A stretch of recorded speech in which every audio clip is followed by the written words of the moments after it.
Hey guys, welcome to the latest episode of the Quintessential Questions podcast. Today is the episode I've been most excited about because I want to introduce you all to my beautiful son, Mr. Kaiden Quinn. Thank you very much for having me. It's an honor to be here in front of the camera for the first time. Of course, I've been involved with the making of the podcast, and I'm really happy to be here to sort of talk about our experiences as father and son and just what the future holds. I am a 17, nearly 18-year-old aspiring filmmaker. I just finished my IB diploma, and I'm a part-time model and amateur boxer. Guys, don't miss this one. It's a great chit-chat. We talk about our journey as father and son and Kaiden's journey as an aspiring filmmaker. Tune in. Enjoy. Cheers. Son, how are you? I'm good, thank you. How are you? Very good. Mr. Kaiden Quinn, the Quinn star, a.k.a. King Kaiden 26. Thanks very much for having me. I'm very glad to be here on the podcast finally. This is the podcast that I'm most excited about. 2 days before you turn 18, son. How you feeling? Feeling okay. I'm just recovering from a bit of a cold, cough. Well, we've all had it for a week, right? Yeah, it's been bad. Really bad. So, I wanted you to do this because a lot of people won't know, but you were the man behind the podcast and all the corporate videos. Yeah, it's cool to be in front of the camera for once. Yeah, well, for those people that don't know you, maybe just give a quick introduction as to who you are, what you're all about. Okay, so I'm Kaiden Quinn. I'm Paul's son, and I just graduated high school, just finished my IB program. I'm an aspiring filmmaker, and I've just finished a long journey and at school. We did a lot of film work, which is what I like the most. I also did a lot of literature and anthropology, lots of stuff. So I'm really looking forward to just going on to that next part of the journey, not just school related, studying for math and chemistry and all, just sort of specializing in what I want to do. Yeah, good for you. It's been a long, hard journey.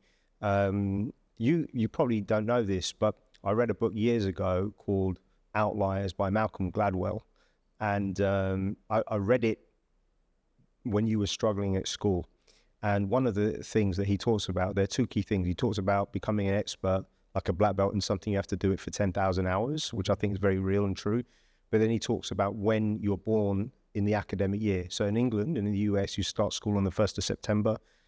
My birthday is 18th of September, so I would have been one of the oldest. But in Singapore, it's the 1st of January, and your birthday's on the 26th of November. So I'm one of the younger ones, yeah. That's the thing. And I think the transition from going from when we were in America to Singapore was really, really different. Like there were so many things. We'll maybe talk about that in a little while. But the thing is that, because you're almost a year younger than obviously the older kids in school, you physically, mentally mature later. And I think schools don't necessarily account for that. And I think in that year that you struggled, you grew something like 10 inches. You went from being shorter than me to taller than me in 1 week. Mm-hmm. Really, in 1 week, right? It was something like that, yeah. It was bananas. All right, so look, let's roll back the dice. Let's talk a little bit about growing up, in Singapore and before moving to the US. What were your memories of growing up here? Well, I remember we went to, can I say the schools I went to? Yeah. So I remember first school was Caterpillar's Cove. I remember that. It was like a little, what's it called, a preschool? Yeah. I remember that was fun. And then I went to Tanglin Trust for 2 years for like what's called reception and something like that, grade 1. Yeah. That was fun. That was a good experience. I got some good funny stories and funny childhood stories. Have you? Yeah. Go on. One of them, I was swimming with a bunch of my friends and we were jumping into the pool so you could jump the furthest. I don't think you know the story. I don't know. So I jumped in really far and I was like, I must have been 4 or 5. I was a little bit scared.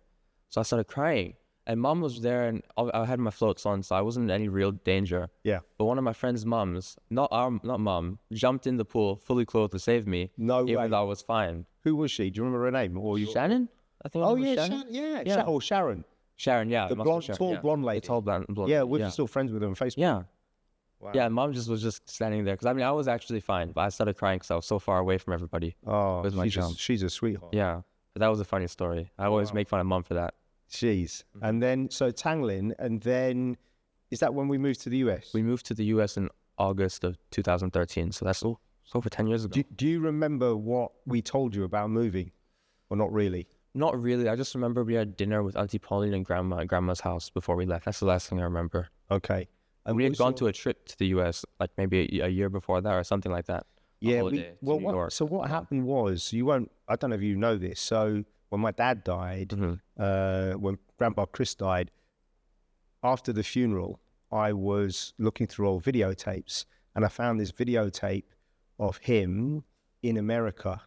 But my brother and I and mum weren't with him. He was on his own. And I never knew he made that trip. And I asked my mum, she said, yeah, he made that trip. I can remember. And he's walking around Miami for like 3.5 hours. I fast forwarded through it. And you never really see him on camera. You just see a reflection of him, you know, in windows. And he's holding... He's by himself. By himself on the big camcorder. And so, I have that in my room, by the way. That one. I think you got a smaller one. He had many, right? So to his credit, he would always film things. And so apparently he went there and he wanted to relocate. Mum was not confident about it because he had run a business. He ran a heavy equipment plant business that effectively went bust. And so she said, look, unless you get a steady job, we're not moving. And that sent me on the spiral. I thought, you know what? It was always a dream of mine and an aspiration to move to the US. So on the way back from the funeral with your mum, I said, honey, if it's okay, I think we need to move to the US. And maybe 2 years later, we were there. But what happened was I came back and I thought, you know what, Dad dying has made me rethink everything. And I took 4 weeks off and we did a massive road trip to the US. I remember that. Do you remember? Yeah, I remember. It was crazy. It was crazy. I was much older than Talia, my little sister, but I was still, we needed a stroller for me because I was so tired. Yeah. We were doing so much. Yeah. Well, we only bought one stroller, but when we arrived in New York, you were knackered. And so we went to Toys R Us and bought a $10 stroller. So we had 2 strollers.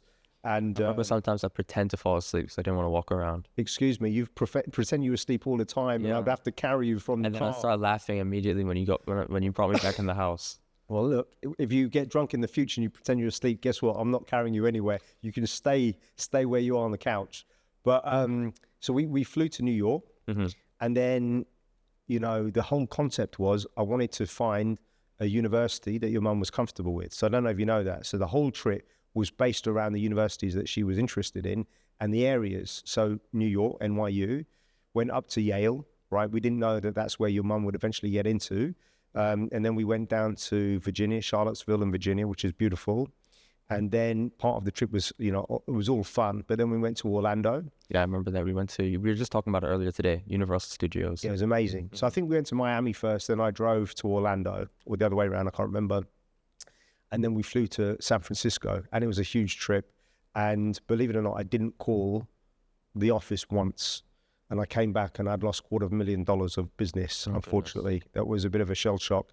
But it was the best trip that I've ever had because it was 4 weeks and not calling work. And you two were so young, cute, and you had an amazing time. Yeah, we did. What was your memory? You had a good time? I remember bits and pieces, and I think because we're very blessed, we've been on a lot of trips. A lot of the trips in the U.S. are sort of blended together because we traveled through a few different parts of it. Sure. I remember more after looking at pictures. You know what I mean? Like, I remember when we took the picture. I remember going to Harry Potter World, which is a shame because I actually wasn't very into Harry Potter then. We hadn't watched the movies. I was just a little boy. Yeah. But afterwards, whoa, that's so cool. And I have all the Harry Potter stuff in my room up right now. So cool. So we also stayed in Walt Disney World. So we stayed on site in Disney and on site in Universal. And the hotel we stayed in Walt Disney World, there's like a air train that goes through the hotel. I remember that now. Yeah, I remember we were waiting. Yeah, I remember that was beautiful. What an experience. So tell me what your memories were of Westport, because for me, you know, it was unequivocally the best time of my life. It was very fun. I think it was a very big change in the sense that, I remember this, we moved there August 2013. Good memory. Then when we got there, I remember when we first found out about the house, Talia and I were really happy because we were staying at a hotel. I think it was Hotel Zero, something like that. Wow, what a memory. Yeah. Then we went by and we didn't know it was the house. We just thought we were, messing around. And it was this lovely house with the red door. And we walked down this like path and we saw the back and there was a playground in the house. And we were like shocked because, that's so foreign to us. And that was a really fun time.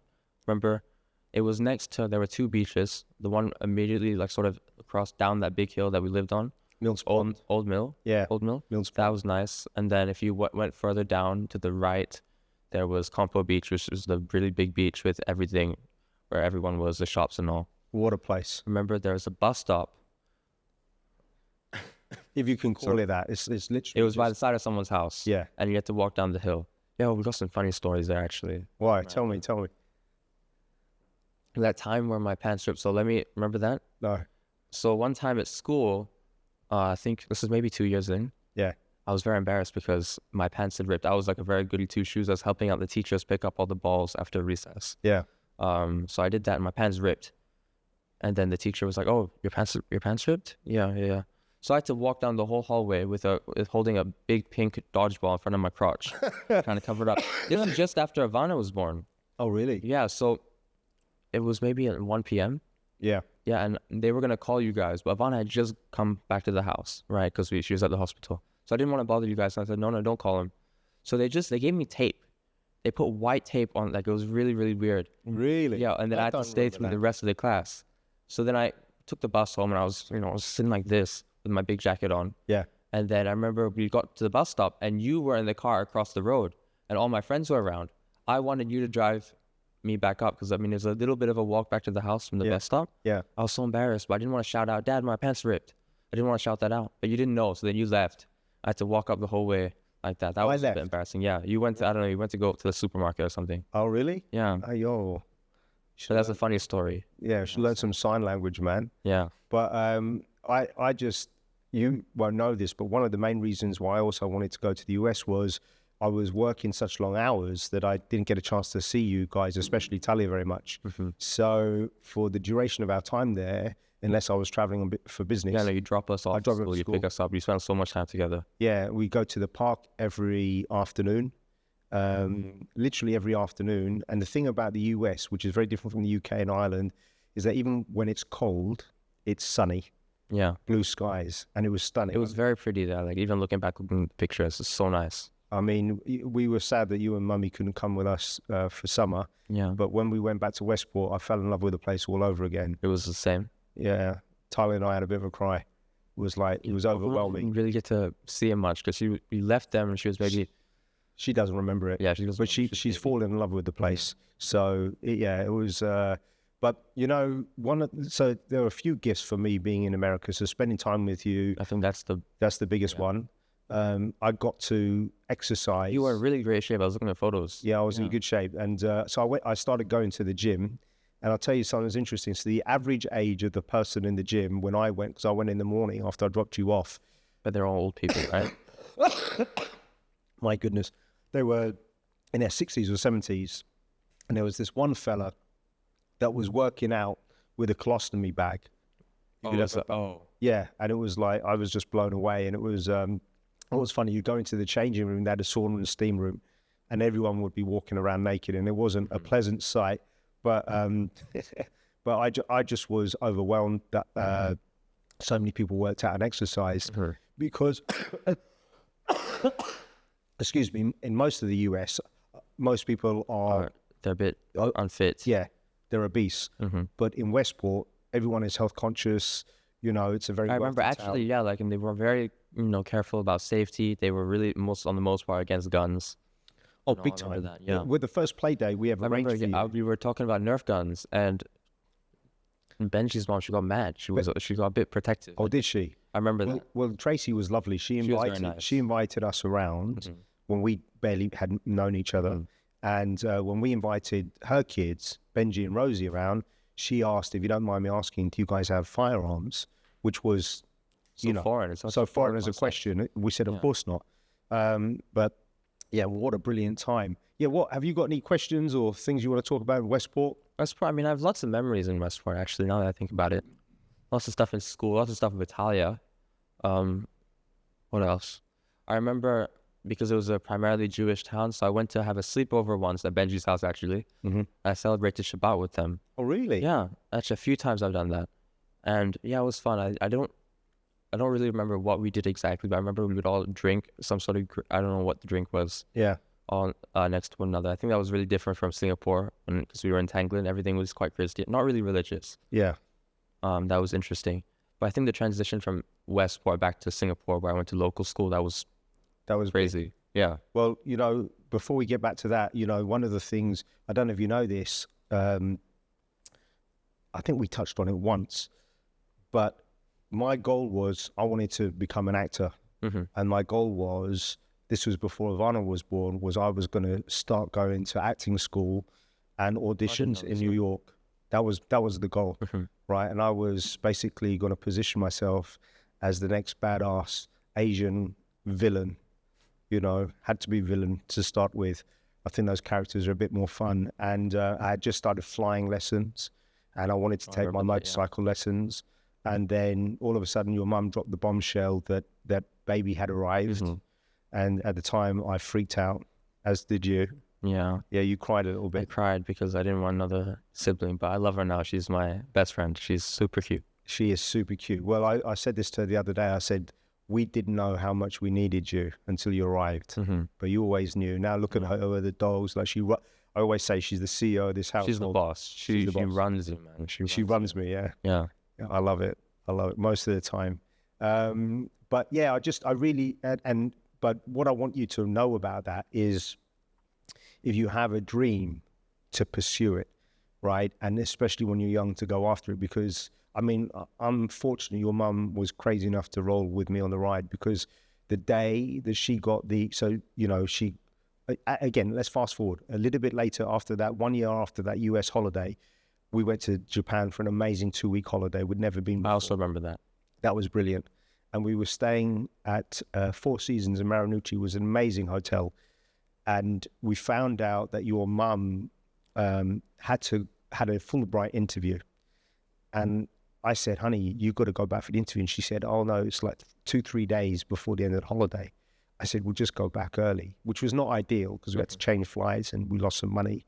But I just said, look, if you show that you've come back early and you're all in and you're ready and you're prepared for that interview, you're more likely to increase the chances of going. Yeah. And lo and behold, she got in, which was huge. And then basically the day that she found out she got accepted into Yale, I've never seen your mum excited like that ever before or since. She was like pumped up. And the next day I said, let's go and do a reconnaissance trip. And we did. And I had written already, but I wrote to 7 estate agents. And I saw like 56 properties starting in Westchester, which is New York. You didn't decide on Westport until... Well, how did you decide on Westport? Mum found it on the line between New York and New Haven, where Yale is. There was a train station there, yeah. Yeah, and so I said, okay, cool. But my heart was set on Bedford and Westchester, but the taxes were a lot higher. They're like twice that of Westport. Oh, goodness. And Richard Gere, one of my favorite actors, he owns a hotel there, the Bedford Hotel, so we stayed there.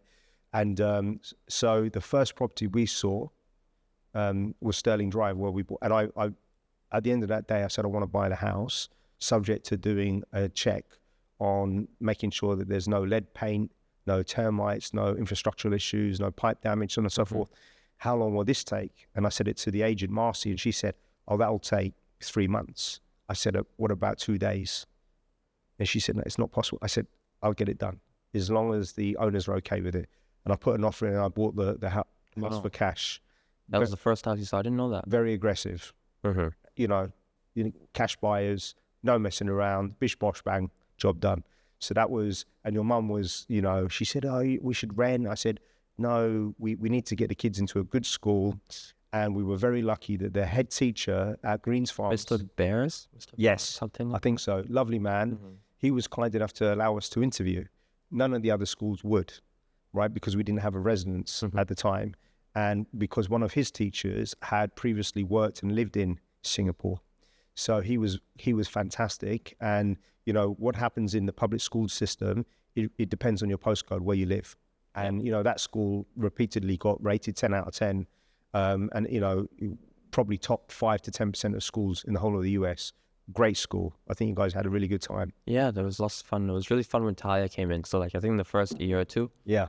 In Westport, Talia was in the same school. She was in some other, a preschool. But when she came, it was actually really fun because we would hang out and we'd wait with one another for you to pick us up. Yeah, what a time. So talk about coming back. So you had that a difficult adjustment, which I only found out about later, really. So, in Westport, right, I think I was halfway through 3rd grade. And because of the way the school system works in Singapore, I came back and I started basically 4th grade, primary 4. And there was a big jump in the academics. So I didn't really have to try very hard to do well. I remember in the US, but then in Singapore, it's just so tough. And I didn't know how the exam systems works because there were no really exams in. And you hadn't been in local system before. Yeah, and everyone was so shocked, and I would get scolded a lot by the teachers. So I didn't know how to shade the answer sheet because I had never done it before. I was so confused. Everyone just expected me to know.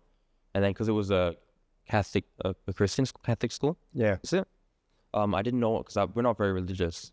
I went to all the chapel, all the stuff at school, and it was shocking to me because it was different. Like I was doing this with my left hand, and I got in so much trouble for that. Really? Yeah, so much trouble. I think I was held back for like a little while after school for that, actually. You should have told me. Yeah, it was. Always. I don't know why you kids never told me. I would have gone. I would have scolded the teachers. Actually, I think it was a parent who did that. There were a lot of parent volunteers. Yeah. But I think that was quite difficult. And also because I was in the US for a while, I had an accent. Yeah.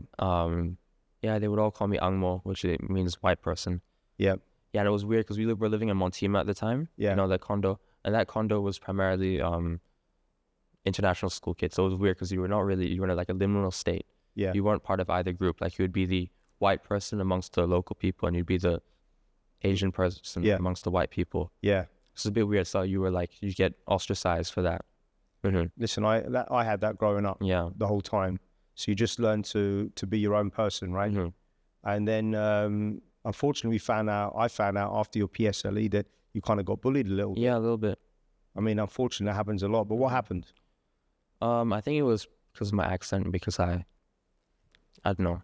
It was a bit weird. Were there any particular perpetrators? Yeah, a few. Have you ever seen them since? Oh, I saw one guy since. Recently? Maybe a year or two ago. What would happen if he saw you now? I think that guy blocked me because to be fair, I was calling him out on it, and he felt a bit bad. Yeah. I actually saw one of my classmates the other day on the train. He was shocked to see me. It was weird how we both recognized each other because it's been a long time. Yeah. But that guy was nice to me, the guy I saw. But there were maybe 2 or 3. I remember because I didn't take mother tongue because we had just moved back from the US, so I was the only person who didn't take Chinese. I mean, there were more people, but there was a special room for it. So I was in this room full of people who had all these really bad learning disabilities and stuff. And they were it was really weird in there. You were just typecast, were you? Yeah. Yeah. There were loads of fights in there, actually. It's quite surprising how there were so many fights and there were so many teachers around. Really? Like on the field. I remember one time in class, these 2 boys started fighting. Like it was vicious. It was really bad. Like their shirts were ripped, bleeding. Teacher took like 5 minutes to get involved. It was ridiculous. So I think one of the things that, so when you finished PSLE, I think Mum was, it was a traumatic experience for all of us, just getting you through because it was so difficult, right? But what was your memory of all that?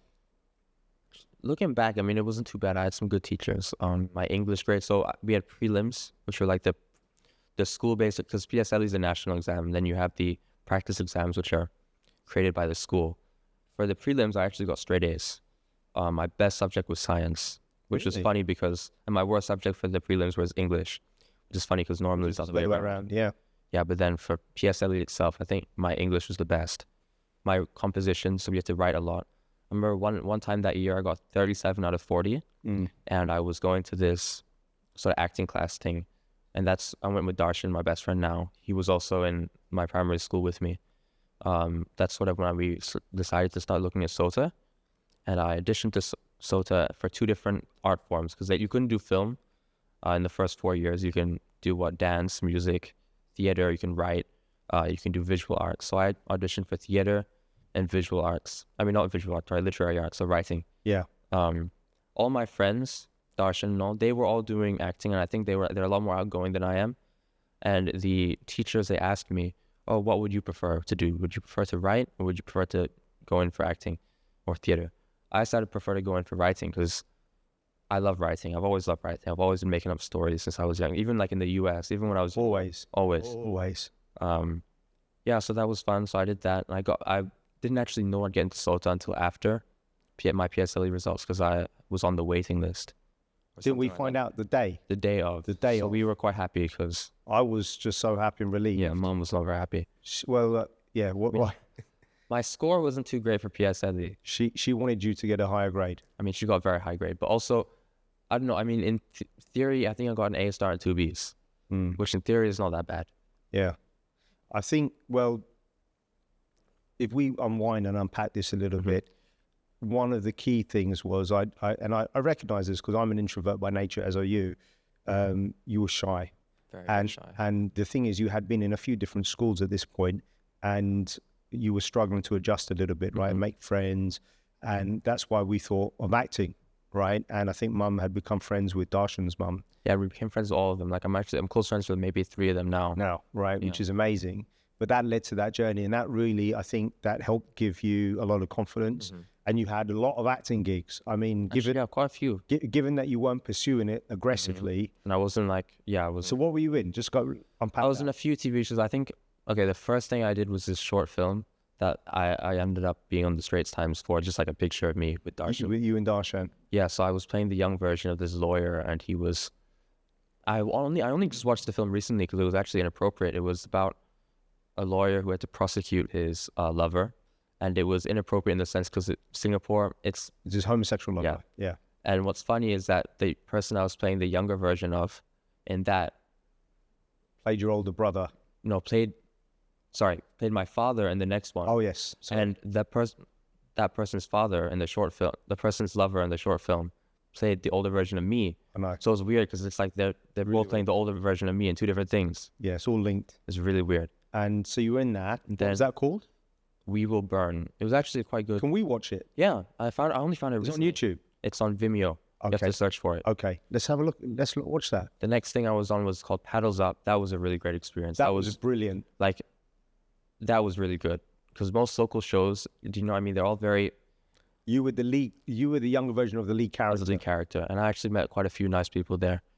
Looking back, I enjoyed watching that show. Like, I'd watch it even if I wasn't in it. Yeah, it was such a great production, especially for a Singaporean show. It was quite risque. Yeah, and it was actually filmed really, really close by, a lot of it. Yeah. It was good. But they touched upon drugs, steroids. Which is not stuff you normally There were quite a few raunchy scenes, right? So that, for Singapore, quite groundbreaking stuff. Yeah. That was a really good experience. Actually... What else? One of the writers of that ended up being my writing teacher the next year. Oh, I didn't know that. Which led to me getting another role. Did I tell you about this? I think I must have told you about this a while ago. No, remind me. So this lady was friends with one of the writers. Something I don't really remember, but she ended up being my writing teacher, or one of my 2 writing teachers. In my second year at SOTA. Yeah. And she's a very famous author in Singapore. So she wrote this very popular children's book series called The Diaries of Amos E. Lee, something like that. Okay. And she was writing this kid show that Darshan had been on. And she was like, oh, do you want to be in the show? So she actually wrote a character for me because I was doing a lot of jiu-jitsu and Muay Thai at the time. So she had wrote in a fight scene because they were asking, oh, what sports can you do? And I obviously hadn't done many sports before. So they were thinking basketball. But she had asked me because she was my teacher. Yeah. So she wrote in actually a fight scene for me where this guy and I used to do martial arts together. And there was actually a fight scene in the show. And they didn't have a stunt team. Yeah, because they cut it out because it was a bit too violent. But we spent a while choreographing. I choreographed it. What a shame. And it was fun because the guy there with me, I know him now. He was older than me, bigger than me. But there was this whole fight scene. And we had to do it again and again and again. And of course, he's never had any martial arts. I've never done a fight scene. How old were you? 13. Okay. 13. But you hadn't made any YouTube videos at this point? I had made YouTube videos at that point. But so you had done some... Oh, sorry. I had done fight scenes. So let's backtrack a little bit. The year before that, after doing Paddles Up, that show... we filmed Agent 26, which is, I think, I was inspired heavily by Mission Impossible. I remember we watched that in the cinema. Yeah. So we were in Greece. Yeah. And I just took a camera and I was like, okay, I'm just going to film something by myself. So we filmed something that first Airbnb. And then I got the whole family involved. I got Uncle Steven, cousin Alexandra, Talia. Brilliant. Got you involved. This is a really fun thing. Then I got all my friends involved. And I actually filmed a lot more that I haven't aired yet. Yeah. Right? Oh, really? Yeah, so much more. I filmed footage. So much footage because I remember I had them over all the time. Yeah, that was a fun experience. That was brilliant. And then you were in a TV show in the back of a taxi. Oh yeah, I forgot about that. Yeah, it was like you and another girl your age or thereabouts were interviewed for a game show. That was fun. Yeah, that was fun. It was in the back of a car. But the thing is, it became so normalized that you were on TV that when your sisters watched it, they didn't even get excited. Yeah. And I just... In hindsight, like it's not a big deal when you think... Tully was on TV as well, and it was like, but listen, you were on the cover of the Straits Times or one of the sections. It was amazing. And then what else did you do? I didn't... This other show... Oh, this is a good story. It's a short series called Sleep With Me. Oh, we've got to tell this story. So it's classic. Maybe I just turned 14, right? Just turned 14. Just turned 14. It was like during COVID days or thereabouts, right? Just after that. Tail end of COVID. So what happened was I got this role. It was the same director is that show Whoopi's World where there's fights. And so I'd worked with him before. So he reached out to me and wanted me to play because I had curly hair. Yeah. Like the guy. So it was about this couple who had a tumultuous relationship. So I played their son. And they were it was Janice Coe. Yeah. Was the lead, female lead. Yeah. And Shane Marjuki. He played my dad. Really nice guy. I know him now. We're still in touch. What happened in the show? So I played their son, and their son's a bit challenged. Like he had this... He's meant to be autistic or something. Something like that. They didn't say it explicitly, but they were like I had to carry around a hamster. I was like 14, taller than both my parents, and I was sleeping in the same bed as them with the big hamster cage. Yeah. So it's a bit ridiculous. So I remember I had a baby mustache at that time. I hadn't shaved yet. I had baby skin, you know, and the director was like, oh yeah, that mustache has to go. You look like a creep. So the lady there, she shaved it. There was no cream, no nothing. She just shaved it with like a tiny razor blade that big. That was shocking. So I was like, whoa, okay. And then that was one day I came back and then you guys were shocked because, oh no, I want to teach you how to shave. I was vexed because that's meant to be a father-son experience. Yeah, and that lady just did it dry. Right. Which was surprising. Yeah, and then... Yeah. I don't know why, but that upset me tremendously because they didn't even ask us. You know what I mean? And then another day in the show, so I'm playing this boy and I have this crush on my, the guy, my father's guitar student would come to the house because my father would teach guitar. This girl was 24. In real life? Something in real life, yeah. And I was 14. So I was supposed to have a crush on her.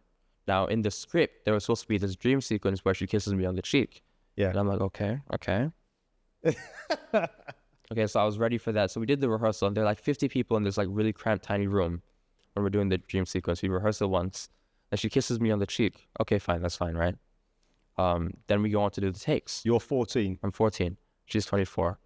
And then what happened was when the guy said action, the director said action, we did the scene. Then she kissed me on the lips out of nowhere.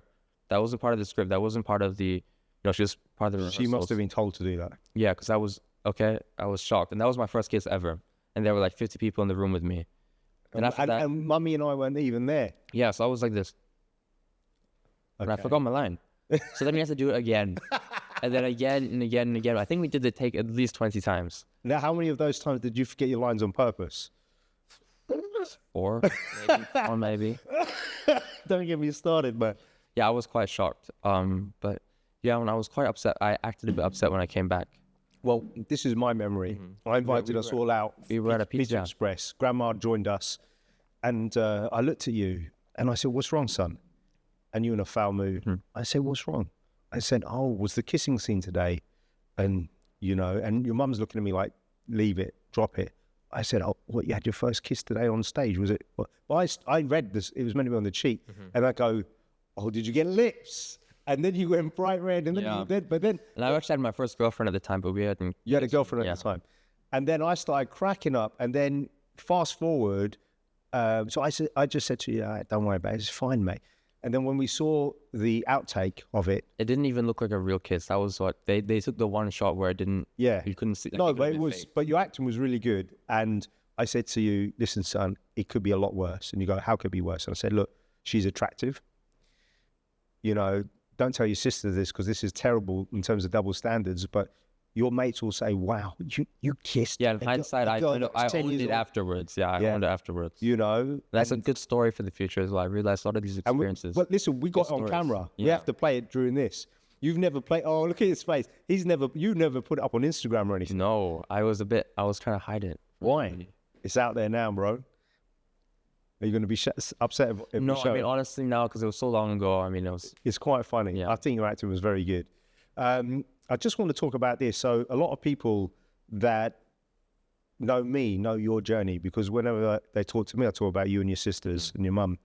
And they see you, 184 centimeters tall, strapping young lad, amateur boxer, tremendous physique. But what they don't know is that you struggled with sports. Yeah, I'm like, if you see me run and stuff. But put a video of me running in a second. I don't know if the camera can take it. You might break it. But I'm just curious, because I grew up, I fell in love with sports at a very young age, and my whole life was sports, and I pursued it. But for you, it was different, right? Did you feel that you were being pushed into things by me, or because you didn't? I think I was just not confident. So I remember we did some football, soccer. Both in America and Singapore, but I wasn't really into it that much. Yeah. What else? Talia was always very athletic. She had 6-packs from like something like 4 or 5. Yeah. Like, by She the was way, stronger than me until I was like 13 years old. She could beat me in an arm wrestle. your mother thinks that was the problem. She thinks that and also she's left-handed and she could beat you with her right hand. Yeah. So your mum thinks that didn't help. Sort of turned me off. I don't really know. I mean, maybe, but also I just wasn't really interested in it. I was more interested in just toys, action figures, Playing. Yeah. Yeah. Did you feel though, because you did what martial art did you do? You did So I did Taekwondo first, but we didn't do that very seriously. But I do have some good memories of doing. No, that. you did that for quite a few years. Yeah, but not like there would be pauses. There'd be off But I've got some video clips. You're actually very good naturally, right? And I just realized that in your own mind, and this is, I want to touch upon this because I try and share this with all parents or just youngsters that are growing up. If you think you're bad at something, you'll probably be bad at it. You're right. You're absolutely. I've realized I'm actually naturally just, if I'm interested in something, I'm naturally just going to be better at it. Yeah. If I believe I can do it, like I'll pick things up faster. Yeah. No, but like technically, even though Talia plays basketball, which is a very, very technical game, your hand-to-eye coordination is a lot better naturally, right? And so you did Muay Thai. Yeah, that was. I remember that. So we BJJ for a while first, and then I did the Muay Thai class. I went to the kids class, and because I done some stuff with you beforehand, and I did Taekwondo before. The crew said, "Okay, no, I was maybe 12. I hadn't hit my growth spurt yet." He said, "Okay, no, you joined the adult class." Yeah. Remember, then just after I was doing the adult class in BJJ for a while. And you were doing, not just that, what I really admired, you were doing BJJ and Muay Thai classes back to back. Back to back, yeah. Right? But let me tell you where I think everything started to change. So the day we got your PSLE exam, Mum was upset. I dropped off at work and I said, let's go and get McDonald's. McDonald's makes everything better. Yeah. Right? And you were upset, I was 11 at this time. Yeah. Nearly 12. Yeah. So you had a bit of a cry, gave you my sunglasses, and because at the time you were, everything didn't look good. It looked a little bit bleak. And I just said, listen, it's going to be fine. And I went back and I said to your mum, I think I should take Kaiden away for a weekend, a few days, just a father and son, lads kind of trip. And she goes, yeah, that's a great idea. And I said to her, okay, give me a couple of hours, I'll work something out. I said, honey, I've booked tickets. And she goes, where are you going, Bali? Going to try do some surfing or, snorkeling? And I said, somewhere a little bit further. Where are you going?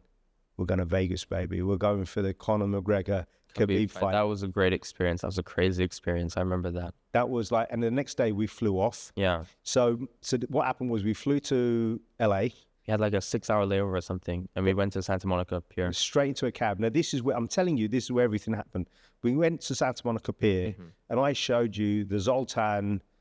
From Big. From Big. And then I wish I'd be big. You wish you'd be big. And look at you. I'm telling you, it worked. It clearly doesn't work for me because I've wished that, and I broke the box, wishing I was a little bit taller.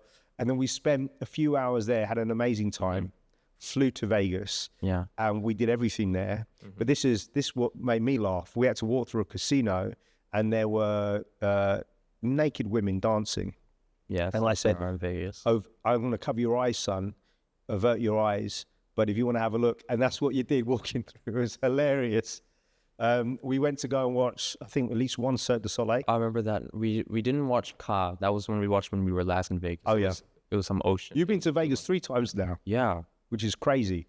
So tell the guys what happened, because before the fight, I told you what I thought was going to happen. So because it was so crowded there were loads of people supporting Conor and loads of people supporting Khabib, and it was obvious. The Irish versus the Russian. Yeah, and they were wearing all the Khabib hats. So you had sort of foresaw that there would be some backlash afterwards. I thought that there would be a breakout potentially in the stand, and there'd be violence. So of course we all know what happened there. Khabib jumped out, and I remember this. He jumped out, and we see this, and part of us wants to stay and watch. But then you said no, let's go. So maybe 2 seconds after he jumps out, we start making our exit. I had, but didn't you not remember this? You planned out. I planned our exit. You planned out. I planned our exit, how we would get out and quickly, because you were tiny. Yeah, we didn't want to get caught in any of that. And when men are aggressive and they've been drinking alcohol, it did go off. It did go off. We saw videos afterwards. Yeah, and we got out. We were out there, the first people out of the stadium.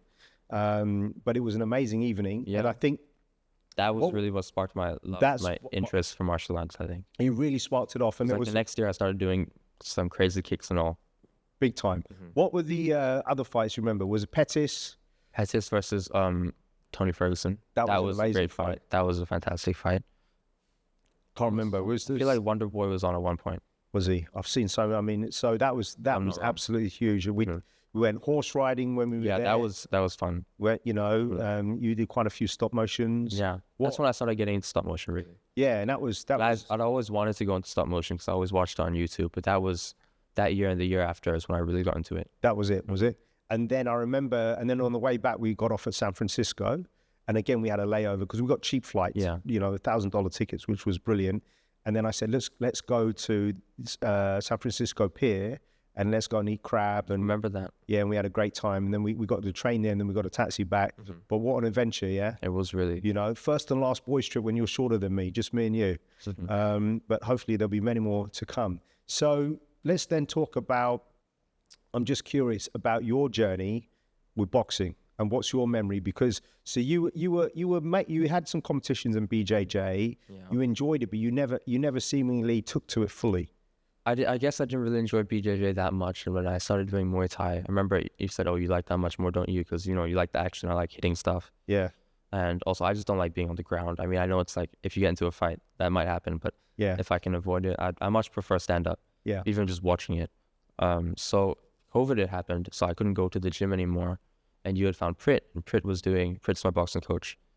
He was doing one-to-ones at the house, right? So we arranged for that to happen. And yeah, he came over and that was fun. Yeah. And I mean, the one thing is I've always believed in you, and I always said to you, listen, I think you can be the best. At the end of the day, though, the thing is to be the best version of yourself and really try. And I think, if you don't mind me sharing, how old were you when you started? With Prit, 13. So at 14 and a half, yeah. Mum had said to me, look, confidentially, Kaiden's told me that he may not want to continue boxing. He's not sure. And I said, yeah, but how can I deal with this if it's confidential, right? Like you told your mum, you didn't tell me. So I invited you out for dinner. And then Talia was away and you said, oh, invite Mummy and Ivana. So we went out and we went to, where was it place? Taste of Paradise or something. And I love that restaurant, by the way. And then I said, look, Mum's told me this. Why are you thinking of stopping? And do you remember the 3 reasons?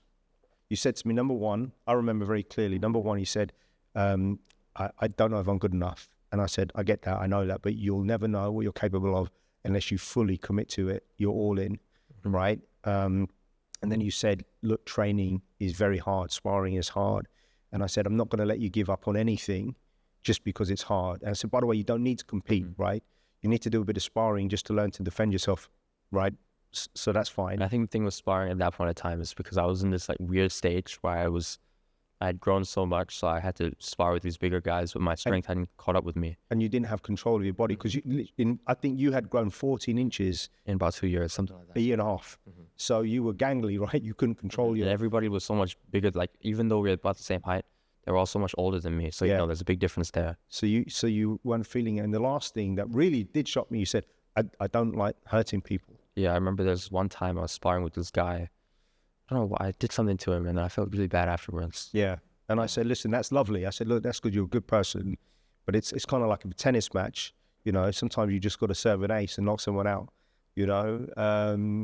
But, then something just took hold and just gradually, progressively, you built more confidence. I think you saw your physique start to change. Yeah, I was focusing a lot on getting abs because I really want abs. That was your goal? And maybe like in a month, I got a 6-pack. I just couldn't stop taking pictures of myself. I remember in my old bathroom. You still can't? I still can't. All the time. Well, listen, if I had your physique, I'd be taking pictures as well. And then that was it. And I just knew you were on your way. And it was up to you, and it's up to you now. But how do you feel about your boxing journey? How's it defined you? And I think the way I've gone about it, or sort of everything the last couple of years, maybe the last 2-3 years in particular, sort of changed the way I view things. I don't think I was working the smartest in the sense that I think I could have been doing things a lot better. You mean studying? Yeah. Even with school and stuff.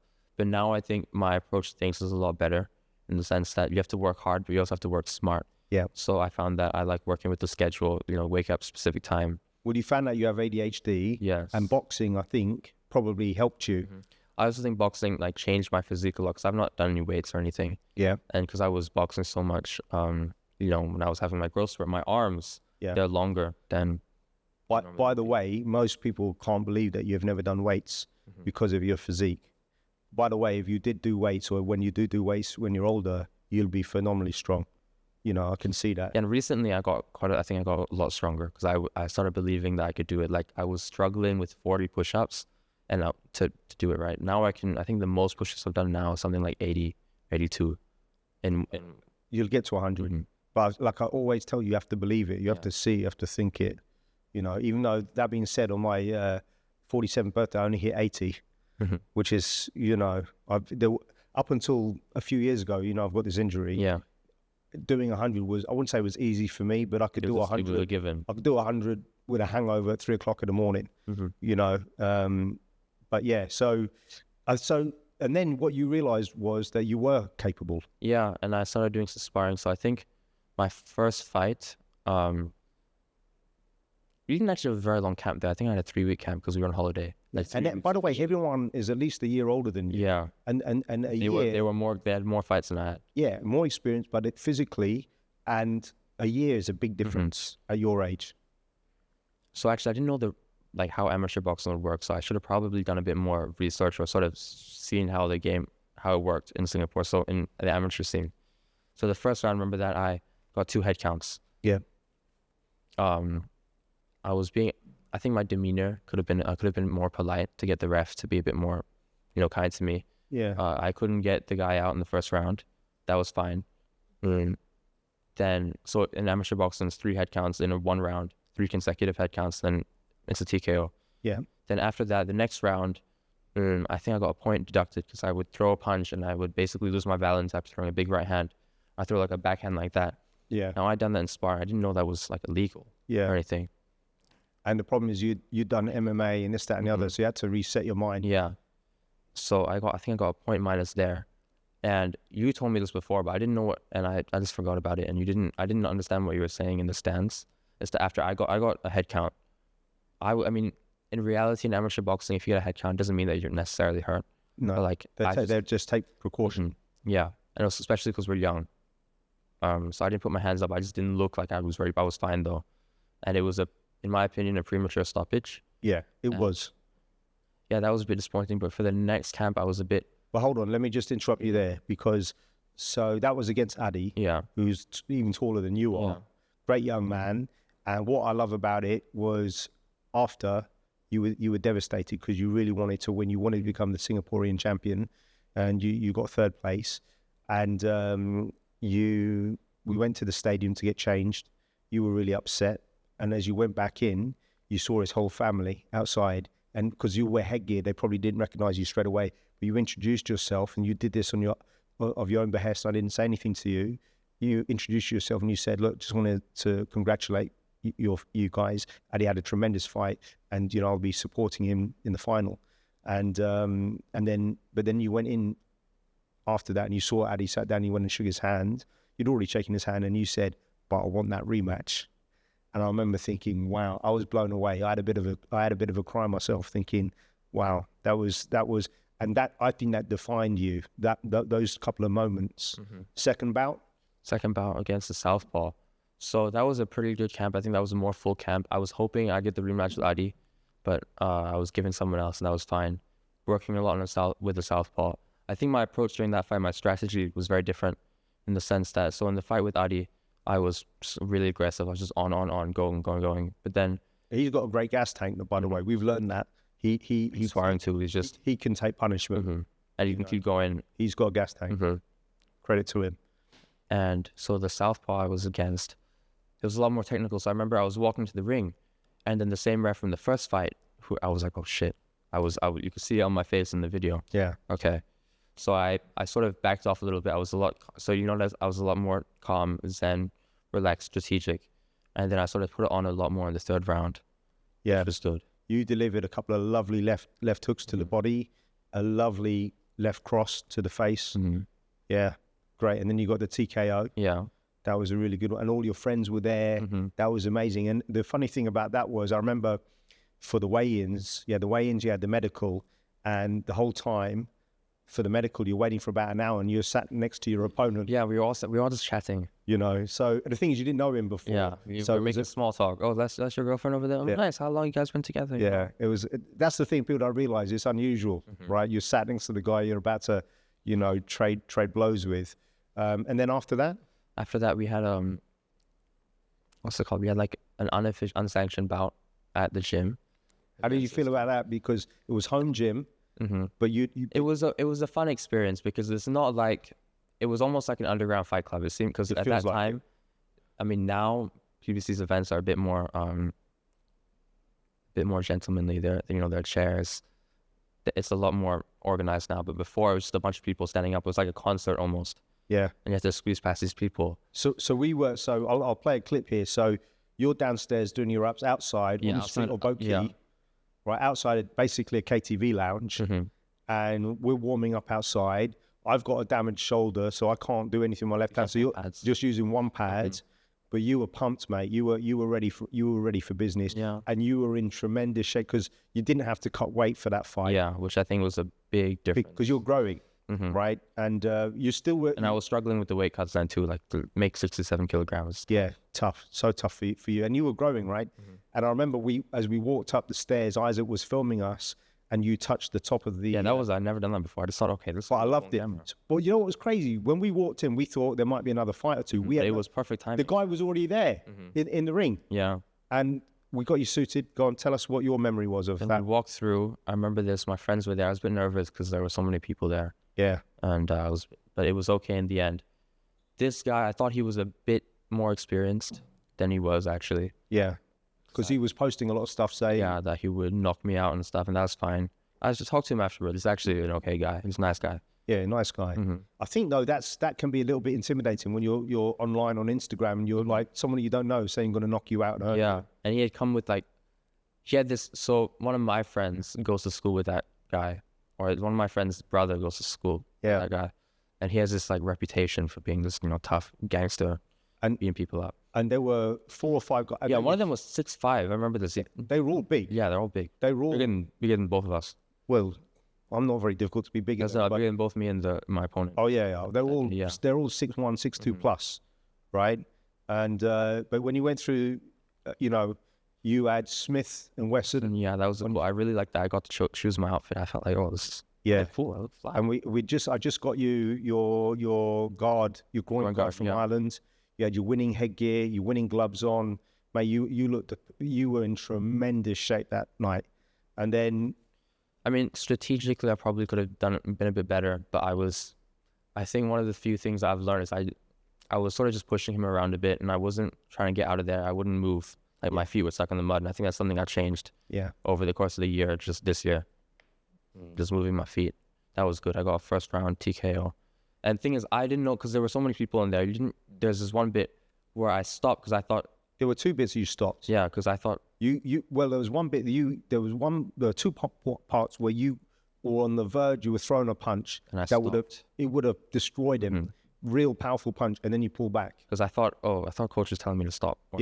Yeah, because it was so loud in there. It's not a regular bell; it's a horn. Yeah. But what I loved was you afterwards were very gracious, raised his hand, and we went and we sat outside on the stairs with him, his friend, a bit. And he hurt his shoulder quite badly in that fight. But anyway, look, I'm so proud of your journey, and like I said to you, I mean, Santa used to write to you when you got your first pair of boxing gloves when you were probably in Westport. And I've got it on video. Bag, yeah. Yeah, and then he said, you read, go, Daddy, Santa says I can be a world champion. I said, yes, son, you can be. He goes, wow, if Santa thinks it, right? But so what do you think is that? Do you want to continue boxing? You're not sure? I'm not too sure. So I think at the moment, actually, I'd like to talk about my last fight first. Oh, sorry. My last fight, I lost that fight, split decision. So actually, I was very nervous going to that fight. No excuses. I lost fair and square. But this was a tough time because my mum had just died. Yeah, so I think Mom, your grandma died maybe less than 2 weeks beforehand. But before that, it was less than that, and we'd gone to Ireland. Yeah, so we came back and we had a whole kerfuffle because you had gotten a separate flight. Mom, Talia, Ivana, and I were stuck in Germany. That was all very stressful. And then we came back late. We lost our stuff. It was a whole thing. I was a bit sick when we came back, and that was maybe 3 weeks before the fight. But okay, let's keep training. And then, unfortunately, so there was a build-up of things. So my coach was preparing for his fight. So I think that there wasn't as much guidance as I would have liked. There wasn't as much sparring. I think I only had 2 days where I had full sparring properly, and they weren't even with opponents anything like my opponent that night. They were both shorter than me. Well, the thing is, when you know, all those years you were in the Singapore national team, there were a couple of guys that were your height, but primarily not really. Yeah. So anyway, then when you went away, because you went there, Dad would normally watch over my weight cut. So I don't know if you remember this. I was really underweight. Like I was on weight like 2 weeks before the fight, and I was struggling. You were basically starving yourself. Yeah. And if you see videos of me, my neck and stuff, I mean, I was really, really ripped, lean, but I was looking terribly. You're actually below the weight you're meant to be. I think I was 65 kilograms on the day of the fight. Yeah, and you were kilograms, and I struggled to make 67. And you were walking around probably at 70 at the time, were you? 69, 70. Yeah, 69, 70 normally. Yeah. But because I was so low, and just a build up of things, and also we had timed everything wrong, so I didn't get a full warm up. So it's just a build up of things, and of course, would those have changed the outcome of the fight? Maybe, maybe not. We'll never know. Yeah, but it was a good fight. It was a close fight. Yeah, I was also very intimidated because this guy was bigger than me, and also because he came from this gym. I don't know why this is the only time where I was like intimidated before going into a fight.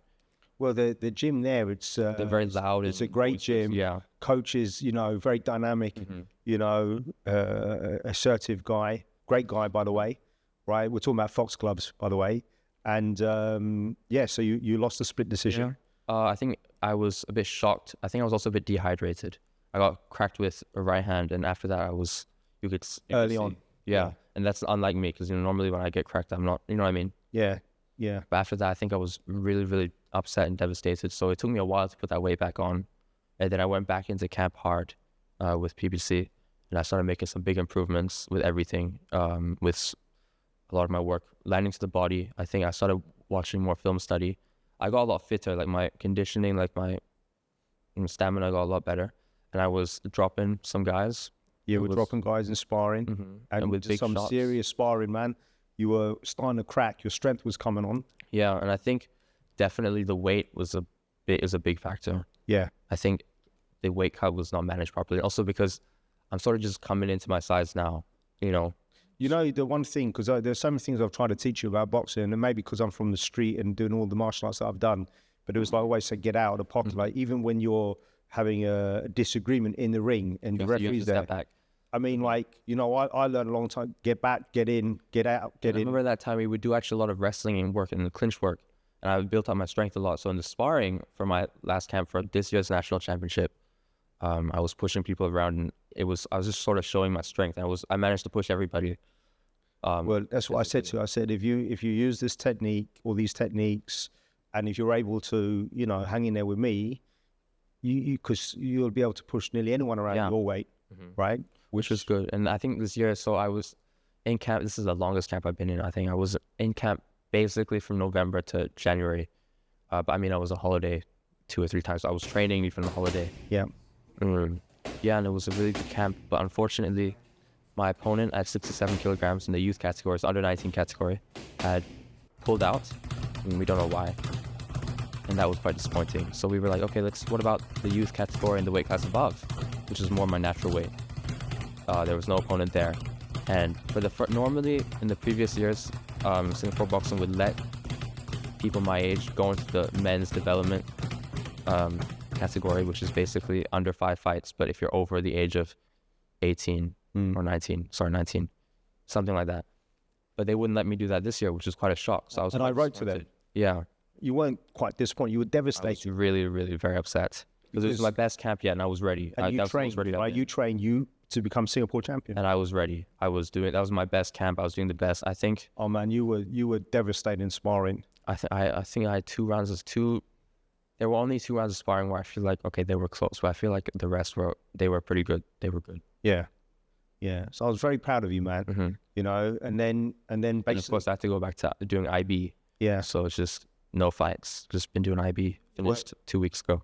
So how do you feel, man? It was a long journey. I'm very grateful for you and mom and all my teachers. I had lots of teachers and tutors and friends even who just were very nice and supporting.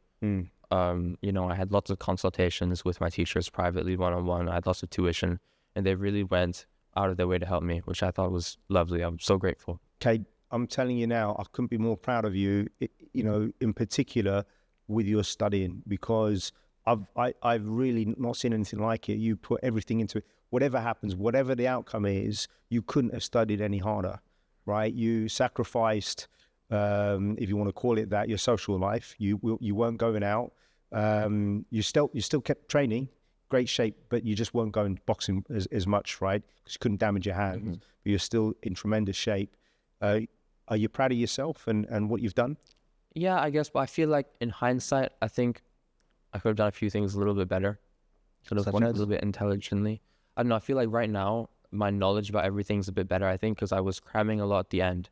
Yeah. And I think I could have, I don't know, I feel like my understanding now, as compared to 2 weeks ago, even though I've not been studying for the last 2 weeks, is better. I just feel like I needed to sort of sit back. I should have done the cramming a little bit earlier, the last minute cramming a little bit earlier, so I could just think about things more clearly. And I think also the troubling thing with the exams this year is that I had multiple papers in one day in like different subjects. Crazy. You had 7 minutes in between exams sometimes. Yeah, and a few times it was not really. There were a few just kerfuffles that happened. I mean, things that couldn't be changed. For example, my laptop, because I have to type for exams. My laptop wasn't working. Because of your ADHD? Yeah, I couldn't, so I lost my reading time, which isn't very good. But I think one day, I remember I had Langlet paper 2 and Anthro paper 1 back to back, and I think I had 45 minutes in between, that was the toughest day. Because Langlet paper 2, you have to basically memorize or understand 4 different texts, 4 different books or plays. And so I memorized all 4 of them, and you have to write an essay based on a random question. That paper went decently. I could have gone better. But then the next paper, Anthro, you have to read this sort of like an extract from a passage. And you also have to memorize like 4 or 5 different anthropology texts. And because they're so back to back and they're so different, it's like a really quick change. And also because you're so tired from, wrecked from doing the first paper. Yeah. That was the toughest day. Yeah. Mate, whatever happens now, and I think the reality is after national service, you get to specialize, right? So what do you want to do, like between now and national service? You hopefully you get time to do an internship. Yeah, I would love to do an internship before national service. Of course, I don't actually know yet when I'm enlisting. Yeah. I don't know what part. I'm still PESD because I have ADHD. They don't know what I'm doing. What does that mean? It basically means that it's not confirmed. They need to basically follow up with me. Assess if you're fit for certain type of service. Hopefully they give me something good because I think I'm fine. I'm not bouncing off the walls or anything. Your preference is to do something that is very combat. I want to do something awesome. Like, this is what I said to the NS doctor. I said, look, as long as it'll look cool in an action movie, I want to do it. And I want to, all that stuff I'd love to do. I'd love to shoot guns, throw grenades, jump out of a plane. Well, the thing is, there's so many things I think that you can do and you should do in your life. Like, I think you should become a qualified pilot. Even if it's not commercial. Tell the guys what happened. So just after COVID, we had got to the US. Just after COVID was the third time to Las Vegas. Yeah. So Dad and I think this was his birthday gift. Your birthday. Yeah. So it was 2 years ago. 3 years ago. 2 years ago. 3 years ago. 3 years ago. Is it? Yeah, 3 years ago. Wow. And then so Dad and I went to this. What's it called? What was it called? So this flight experience, right? It's Top Gun. It's like Top Gun. So it's actually a bunch of old crop duster planes, and we had thought that all the pilot instructors were ex-military, but they were... I thought they were naval aviators. Yeah, but they were... Top Gun. But what were they actually? Sorry. They were ex-crop dusters. Yeah, so that was cool. So what happened was we'd go in the front of the plane, and it was this really tight, cramped plane. My legs were cramping up really badly at the time. Yeah, and it was December, so it was up there, it was minus. It was minus. Freezing up there. Yeah. And then the instructor would be in the back seat. So but he would tell them what happened in the prep, the meeting prep. So, how long did the meeting prep last for? On safety? 2 minutes. 2 minutes tops. 2 minutes on safety. And he's just brushing through things. Okay, so, if we crash, there's no ejector seat. He basically just pointed at the thing. At the glass. At the glass and said, kick it off. But he didn't explain it properly. So we're like, whoa. Slow down, man. Well, what happens? What do we do? Yeah. So So and then the parachute instruction was how long? That was like, it was 10 seconds. It's just like, And okay, just pull this. Yeah, and I said, look, no, slow down. Let's rewind. So we kicked the glass off, right? He goes, yeah, I'll tell you. And then then what? And then he goes, then you pull the parachute. And then that was pretty much it, right? That was it, right? And if something bad happened, what would also, I wouldn't be able to kick the glass off. My legs were cramping up. It was so tight in there. Yeah. So we had a bet beforehand. So I was thinking, geez, this is, Okay. well, so I said to him, okay, Which one of us is going to pass out? pass out first or vomit first or either, or both. And so we go up there and I'm saying, good luck, son, I love you. Yeah. And there were 10 maneuvers and I got to the 7th one and I thought, this is rough, mate. So I say on the intercom, Cade, I'm not going to do the last 2. Don't worry about it, son. I don't know. I didn't hear you. You never heard. So I did. So I actually vomited, but it was like dry heaving. That's what they said. Yeah. 'Cause it was 0 because of the G's. What's it called? Yeah, the G-force. Yeah, the G-force. I think you were at about 5G. Yeah, and I 'Cause was. You did that maneuver where the plane stops. So what they would do is that the instructor would do the trick first. So I don't know, it'd be like a loop-to-loop or he'd spin the plane around. Yeah. And then he'd sort of explain to you from the back what to do with the joystick. Then he'd switch the control over to me. Because you get to fly. Yeah. So that was cool. But then at the same time, it's a bit scary because it's not just my life, it's the other guy's life. I was thinking, okay, wait. I just do this. Because it's not like they showed us beforehand. No. It's not like he's showing us visually. He's just telling us, okay, just move it to the right. But they're great instructors because they have a sense of what you can do, what you can't do. I have to say. I did all the stuff. I did all the stuff. It was. Well, you did the one where the plane is like this and then it goes backwards like that. He basically turns it off where it's not flying anymore and it's dropping backwards. If that's the front, sorry. Yeah. If that's the top of the plane. It's falling backwards like that. So we did this, but like 8 o'clock in the morning because I said I want these guys to be fresh. I don't want to be doing it, at the end of the day after like 5 rides. And look, having done a parachute jump and 5 bungee jumps, I can tell you this experience was like no other. See the videos of it. I was trying to look cool. I was like, okay, You did look cool. I couldn't contain it. That was my whole thought process. Okay, look, you gotta look calm, you gotta look cool. But in reality, I was freaking out. I was like, were you? I don't know how you did. I wasn't even thinking. I was just thinking, I want to survive. Because as soon as we went up, you could already tell. I was like, oh, what's going on you could here? still the skin in our faces just. It was crazy. So tell them what happened. So when we finished, we got up and I they fleece you because you paid more because you want all the video footage, right? So yeah, I don't know how many thousands. I think it cost probably $2,500-3,000 US. I can't even remember. I just paid. But what happened then? We stumbled back to the car. What's your memory? Remember so the car was in this. We were like in this empty parking lot. So we go back to the car and we're both sitting in the front seat. Dad reclines the chair all the way back. I think we both do. Yeah. And we're in the car there. We're just waiting for like half an hour because we're feeling so sick and nauseous. We're like, and I just said to you, Kaiden, this is what a really bad hangover feels like. Okay. And this was far away from our hotel. It was like maybe like 45 minutes or like an hour. So we drove back. We drove back. And we're in Vegas, right? Yeah. So I get out the cab. Not the car. Sorry, not the car. I get out and I have to vomit really bad. Straight away. So I run to the garbage bin. Vomit. And what does the guy say? He goes, oh, it was a good night, was it, lads? Because we were coming in about 9:30, 10 o'clock in the morning. We were out drinking and... Yeah, having a good time. What a day. Now, what I then remember was Mum wasn't feeling well. We didn't realise that she probably already got COVID. Yeah, we got COVID in that trip. That was crazy. So she stayed back in the hotel and I took you and the girls out and we went and had Shake Shack and I had tried to book tickets for the UFC. It was Dustin Poirier versus... Charles Oliveira. Yeah. And I couldn't get tickets. That they wouldn't accept my international credit card. So we went there. We went there. And then I got the tickets and I thought, wow, we've actually got 2, and they were expensive tickets. And then, so I was just over the moon because the fight was later that night. Mummy had to look after the girls. Yeah. And, but then when we turned up for the fight, the tickets were not, they were different. They were different. They were actually... They were better. I think they were... Because she had said they were floor seats. Yeah. They weren't floor seats, but actually I think it was better because we wouldn't have been able to see it. Which event do you remember more, that or the first one? Or the Conor Khabib one? I remember different parts. So I think I remember the fights, the actual fights, what happened in the fights more for the Oliveira for... It was more recent, right? Yeah.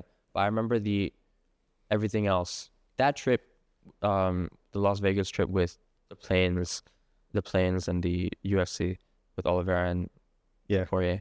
That was my favorite trip, I think. Really? Of all time. Because it was all of us, all 5 of us. We hadn't traveled for over 2 years. It was just so nice. It was just we got COVID afterwards, which was quite stressful. We flew into LA. We had a mad time in LA. Remember that?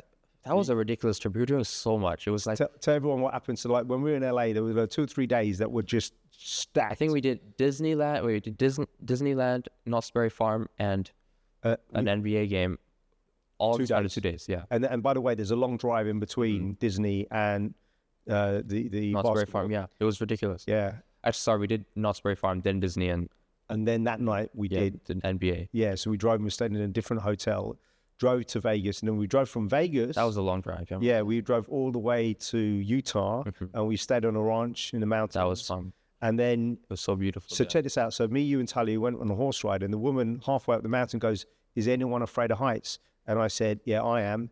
She goes, "Oh, okay," and then kept going. Next thing we were riding, We're like 2 inches away from the cliff. Like we're on a cliff 2 inches away. From with 100-foot plus, maybe 150-foot drop. And I remember looking, and I'm worrying once for me, but I'm worrying 10x for you and Talia. Yeah, And it was Talia first, then me, then you, or something. yeah. Like that. That And was the order. I've got footage of it, right? And you look down, it was like, holy smoke. That was so high. Like if the horse had done one wrong move, you'd fall. You're do gone. anything. You're gone. You know, but it's too late to say anything. I didn't even know we were going up there.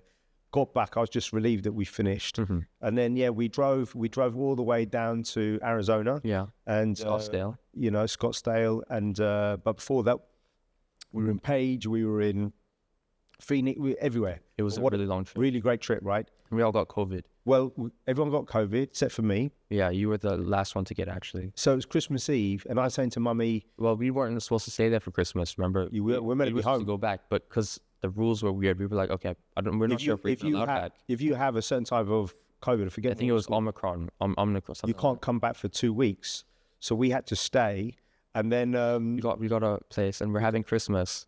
but what was a beautiful place. house. It couldn't have been. It was the best of that bad scenario. So I remember, I was cooking everything. We all sat 10 feet apart, right? Eating, and it was actually, I think it was my favorite Christmas meal we've had. It was so nice. It was really good, really nice. bone-in ribeye, and so that was great. We had a Christmas. It was a It was lovely. great time. Great time, yeah. But then you and Mummy had to stay a little bit longer because you finally got COVID. So I was one. I don't think you got COVID at all. I didn't get COVID. So I was the last one to get it. It was Mom and Ivana, then Talia, and then I got it like on our last day when we were supposed to fly back. And I remember we were supposed to be doing tests. Yeah. Can I tell the story? Yeah, go on. It was a bit of a bad story to tell. No, don't tell us. Okay, But we cut that bit out. yeah. So we're not sure if we're allowed to go home. We cut that bit out, Isaac. So Mom had to stay back with me. So we went back to LA. You guys had flown back home. Mom and I are back in LA. Mom is cured. She's cured. fine She's now. fine. I have COVID. So we're staying in this like loft place where I'm up top and she's on the bottom. We're just staying there for like 3 days, LA. And then I finally got better, and then we finally came back. What a trip, man. Yeah, we've had some monumental trips. So let's talk about, like now, what do you want to do? Like, you want to make movies? You want to become a filmmaker? Yeah, I want to make a filmmaker, but I'd ideally like to go into more television or like series making, in the sense, because I think that honestly making movies it's a dying sort of cause. You know what I mean? I mean, I think Netflix has changed everything. Because it's streaming. Also, because there's no DVDs. I remember who was talking about it. I think it was Matt Damon. Yeah, Matt Damon. About, and Ben Affleck was talking about AI the other day. Oh, that's another thing that worries me, because AI is just getting so advanced, and it's sort of ruining the whole point of creating things, art.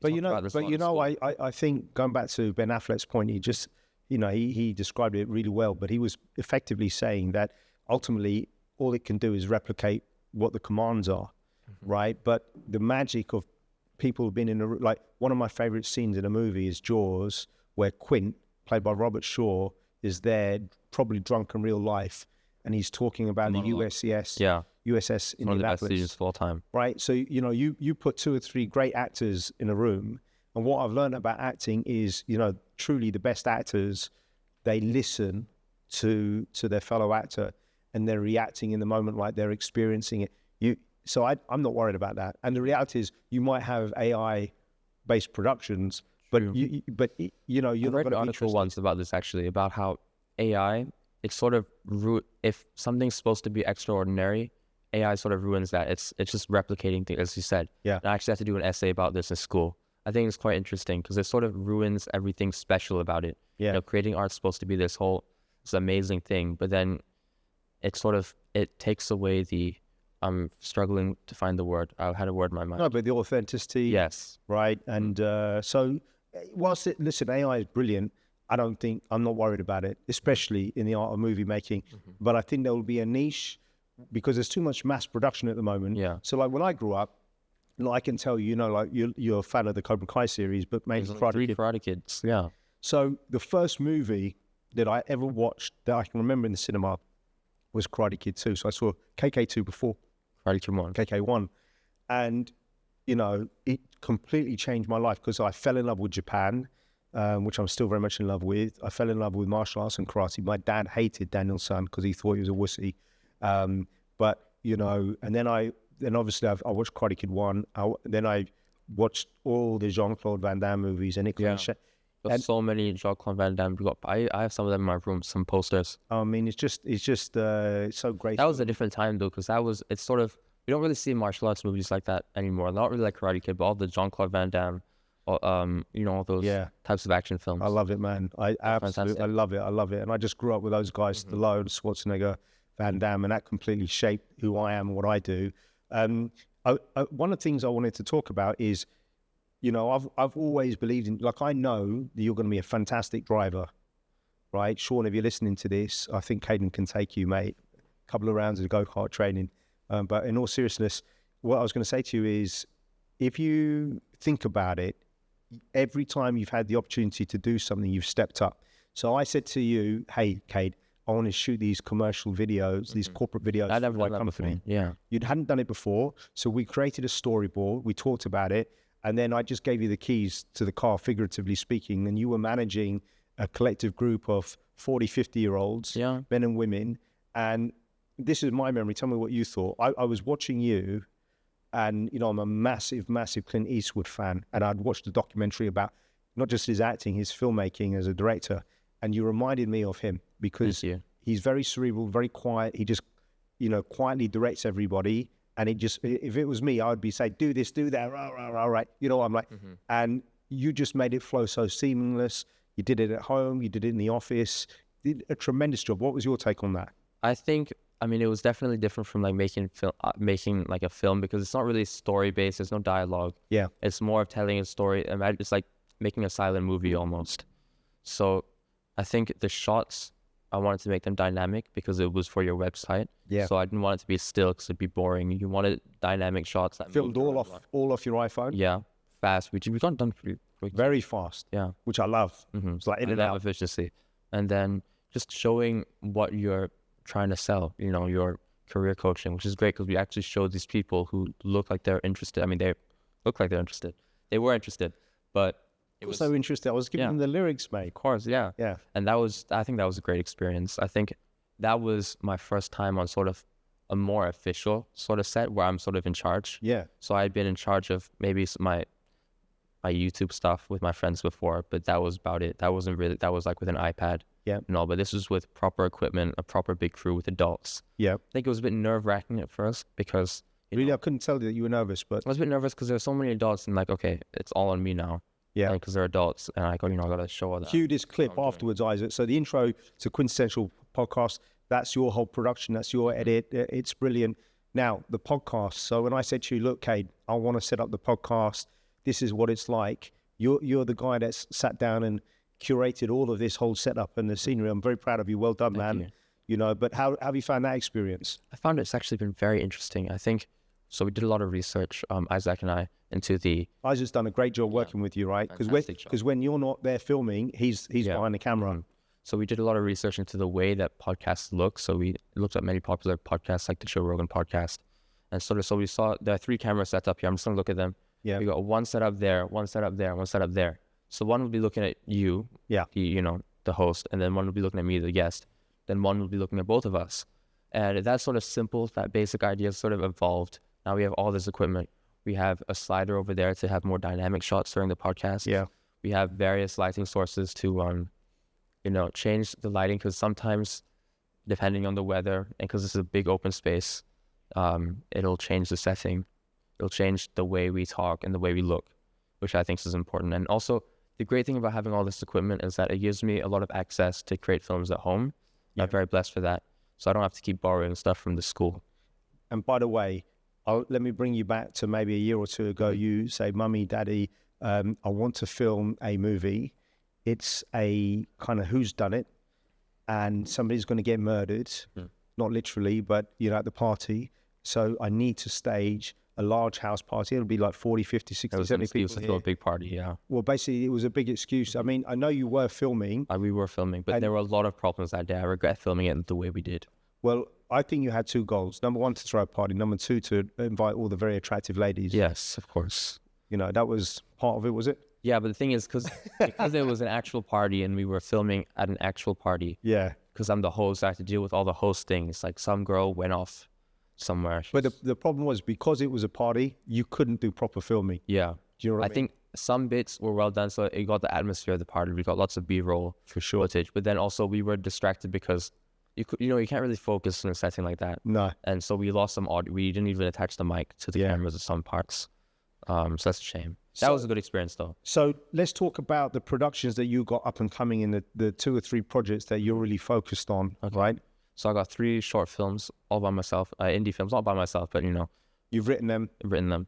So the first one that I'm most excited about is a fan film, a Batman fan film. So Batman's my favorite comic book character, and I think there have been so many iterations of him, which is why there's so much argument or discussion about who's the best Batman.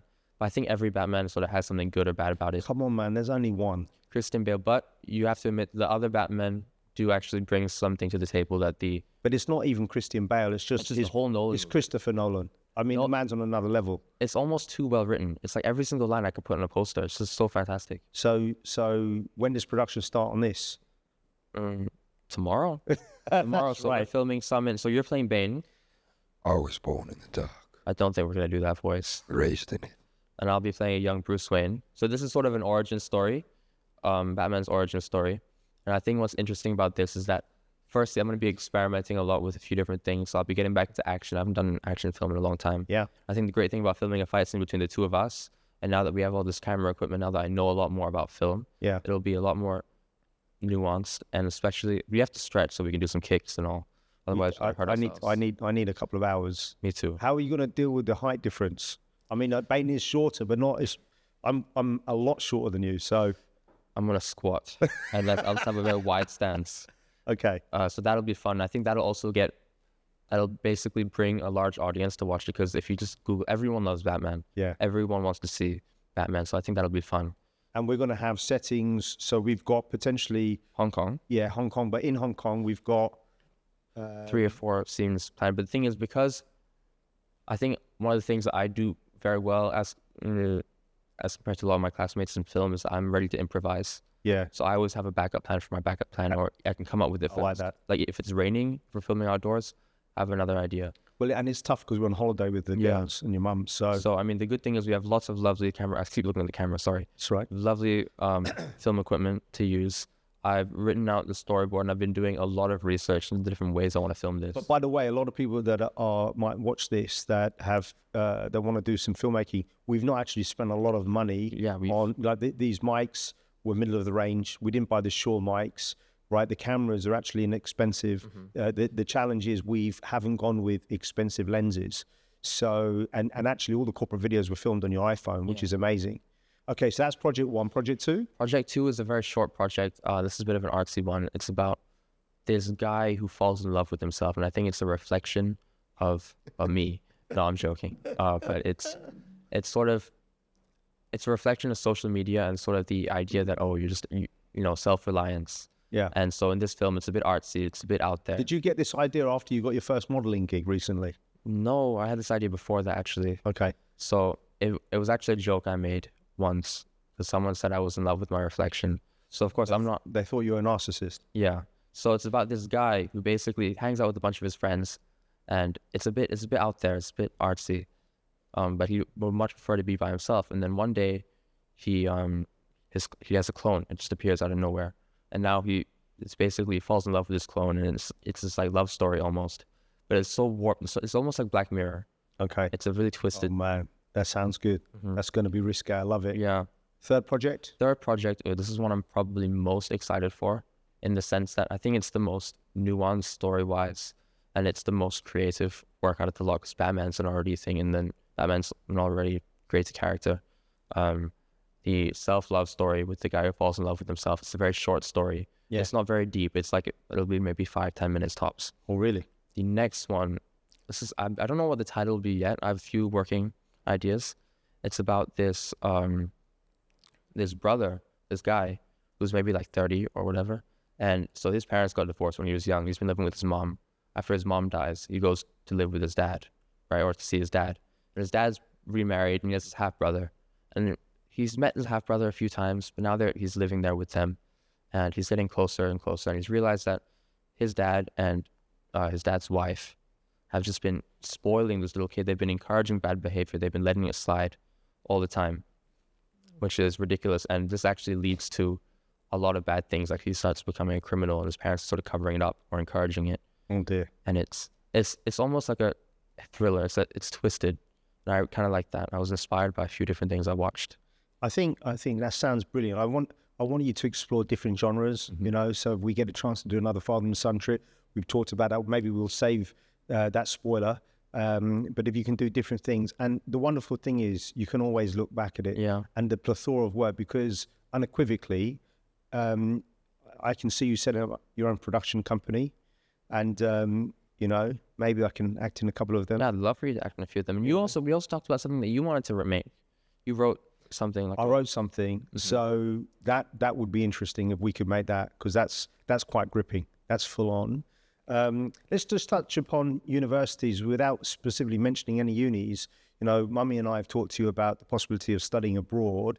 We've talked. Very grateful for that. There are 3 countries that we're looking at. That specifically, what are you looking at? The UK, the US, and Canada. I think those are the top. Yeah, those are the top 3. I mean, the exposure I think would be brilliant. And like I've said to you many times, I think getting a chance to get out there, you know, Singapore will always be. And there. I think one of the best gifts you guys could have given me is that I don't have to like worry about supporting you guys as you had to do with your family. Yeah, that means I get to go chase my dreams a bit more, and thank you for that. My pleasure, son. That's what we want. And I was talking about some, you know, I had a very complex relationship with my father, and I loved him dearly, but it was almost like he created competition between he and I, which I never really understood, because even like he was a phenomenally strong man. I remember when I was 21 and we were pushing something and I couldn't move it, and he was in his late 50s and he'd had a stroke. You know, he was on all sorts of medication. But he was still stronger than me, right? And he was very, very strong. But I never really got it because, you know, like I said to you the other day, I said perhaps the only man that you'll ever meet that wants you to be better than him in every single way is me. And what's the other thing you said about when your father, you humanize them? Say that. Yeah, it was a great quote that I heard, which I really related to, which hopefully you don't relate to, but typically when you have a mixed relationship with your father, you tend to idolize them when you're younger, and then you tend to demonize them as you get a little bit older, and then when they pass away you humanize them, right? Which is in many ways how I felt or feel about my dad. I put that to rest.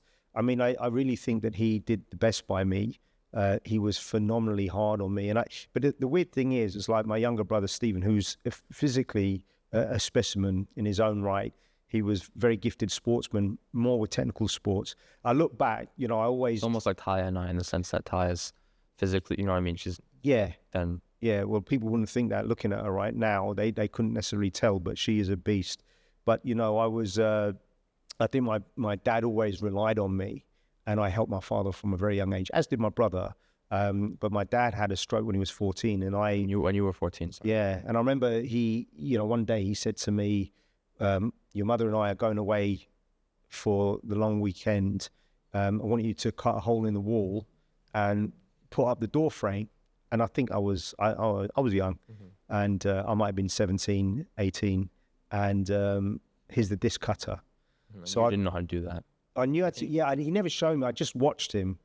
So he never taught me how to use it. So I go and measure everything up with a chalk line, level, do everything, get the disc cutter out, think I'm doing a great job, enjoying it. And basically it's red brick. I've plastered the whole living room and the adjacent room that I'm cutting a hole in, literally cutting a hole in the wall. Yeah. Right. He just told me whereabouts it was. And I thought, I'm going to be in huge trouble. And I went and took all my pocket money, went and bought paint. And then I finished the job by putting up, you know, plastic tape and tarp to cover it all up.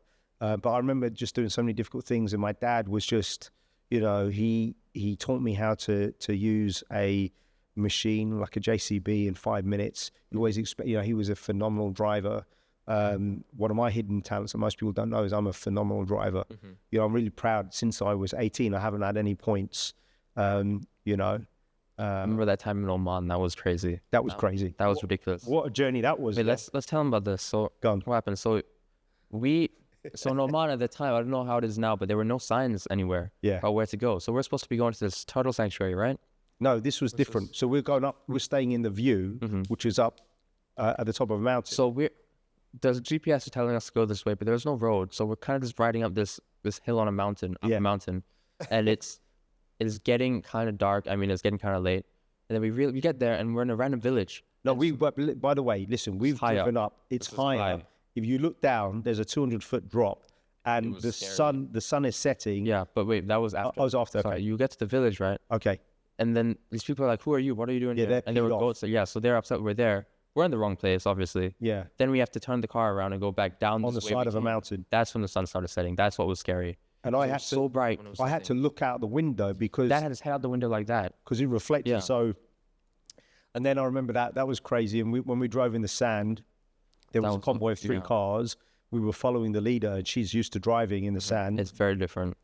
The guy behind us, and you probably won't remember this. I said he's going too slow. And I never had driven on the sand, but I just overtook him, and he got stuck. I think I do remember that. Yeah, that was also cool. We rode camels. And then we did a drive that. And it was on your birthday. This time, all those years ago. I think it was your 12th birthday. 12th. And I remember driving at night. We were going like the clappers. So we got these beautiful camels. We stayed in this private. It was glamping at the max, right? Because we had a private toilet outside. It's very nice. Arabian Nights. You even had a birthday cake. I had a couple of cigars. We had the shisha there. It was very nice. You weren't doing that, and we did a traditional lamb in the ground. What an adventure! Yeah. Son, I'm very proud of you. We sparred not that long ago, and I said to you, "Hey, I'm going to come see you." And you had just done a 90-minute boxing session. Wrecked. You were wrecked. Barely hold my hands up. Yeah, I don't normally eat lunch, but I had a fat lunch, and I'd had a fizzy drink, had a ginger ale, and I remember thought, okay, and I said, mate, do you want to do a couple of rounds? And one of your coaches with it, he was pretty. He was cracking up, and you go, Dad, I don't want to hurt you. I said, what, you think you're going to hurt me? You go. And to be honest, I was quite worried because I was so wrecked. Like I was about to throw up. I didn't know you were that wrecked. I was that wrecked. Pradeep pushes you hard. Conditions like. So then I didn't warm up. I was wearing my jeans and my trainers. Yeah. And so put on some gloves. And there's a small ring, which also I think I was a bit worried about because that's sort of where you would shine, Well, I just thought, you know what? Was this before or after my operation? It was after. It was after. It was April. Right. So I basically, foolishly, I've not even thrown a jab. So actually like that's a problem for me, right? So I remember saying, and I just thought it's easy. I just move, boom, boom, boom. I'm inside you, duff you up to the body, push you off, and then go back. And I just thought that would be it. I thought I'd keep you won't even be able to touch me. But I'm old now, right? So this is what happened. Before I took one step, you hit me 5 times. I think it was 5 times. You said it was 3. I don't really remember. I think it was a double jab, cross, and then another jab. I wasn't throwing any. Oh, maybe it was 4. All I know was, and I was like, what the? And then that ring is really small. Like if I took 2 steps with my hand out like that, it's the whole ring. Yeah. And I was like, I can't even remember moving forward. I don't even remember what happened. So I said, it's going to be like that, is it? And then, but actually, I was hurt. And then, at that point, I was already. I remember properly. Everyone else sort of that year before that couldn't push me around. You shoved me. I couldn't move at all. Yeah, just kicked into the corner, and then you tried throwing. But because I tried throwing, every time I tried to throw, I missed you by about a country mile. I was actually very happy with that you missed me so much because I was like, oh shit, if this hits me, I'm just gonna hurt, right? And I didn't have a mouth guard or anything. No mouth guard. So no head guard. I was ready. I was waiting. I was waiting. You know me. I mean, you have a bad shoulder, so like you can only really throw one punch. Yeah. Really. Yeah. It's a big right hand. So then what happened at the end of it? I said, "Well done, son." And then you go, "You're right." And I said, "Mate, I'm destroyed. I need to sit down." But so I walked back to the office because the office is close by. I sat in the car. Yeah. I had to ask Isaac to bring me a cold bottle of water, and I stayed there for about half an hour. And then I drove home. And at that time of day, that ride is 21 minutes on average, 45 minutes.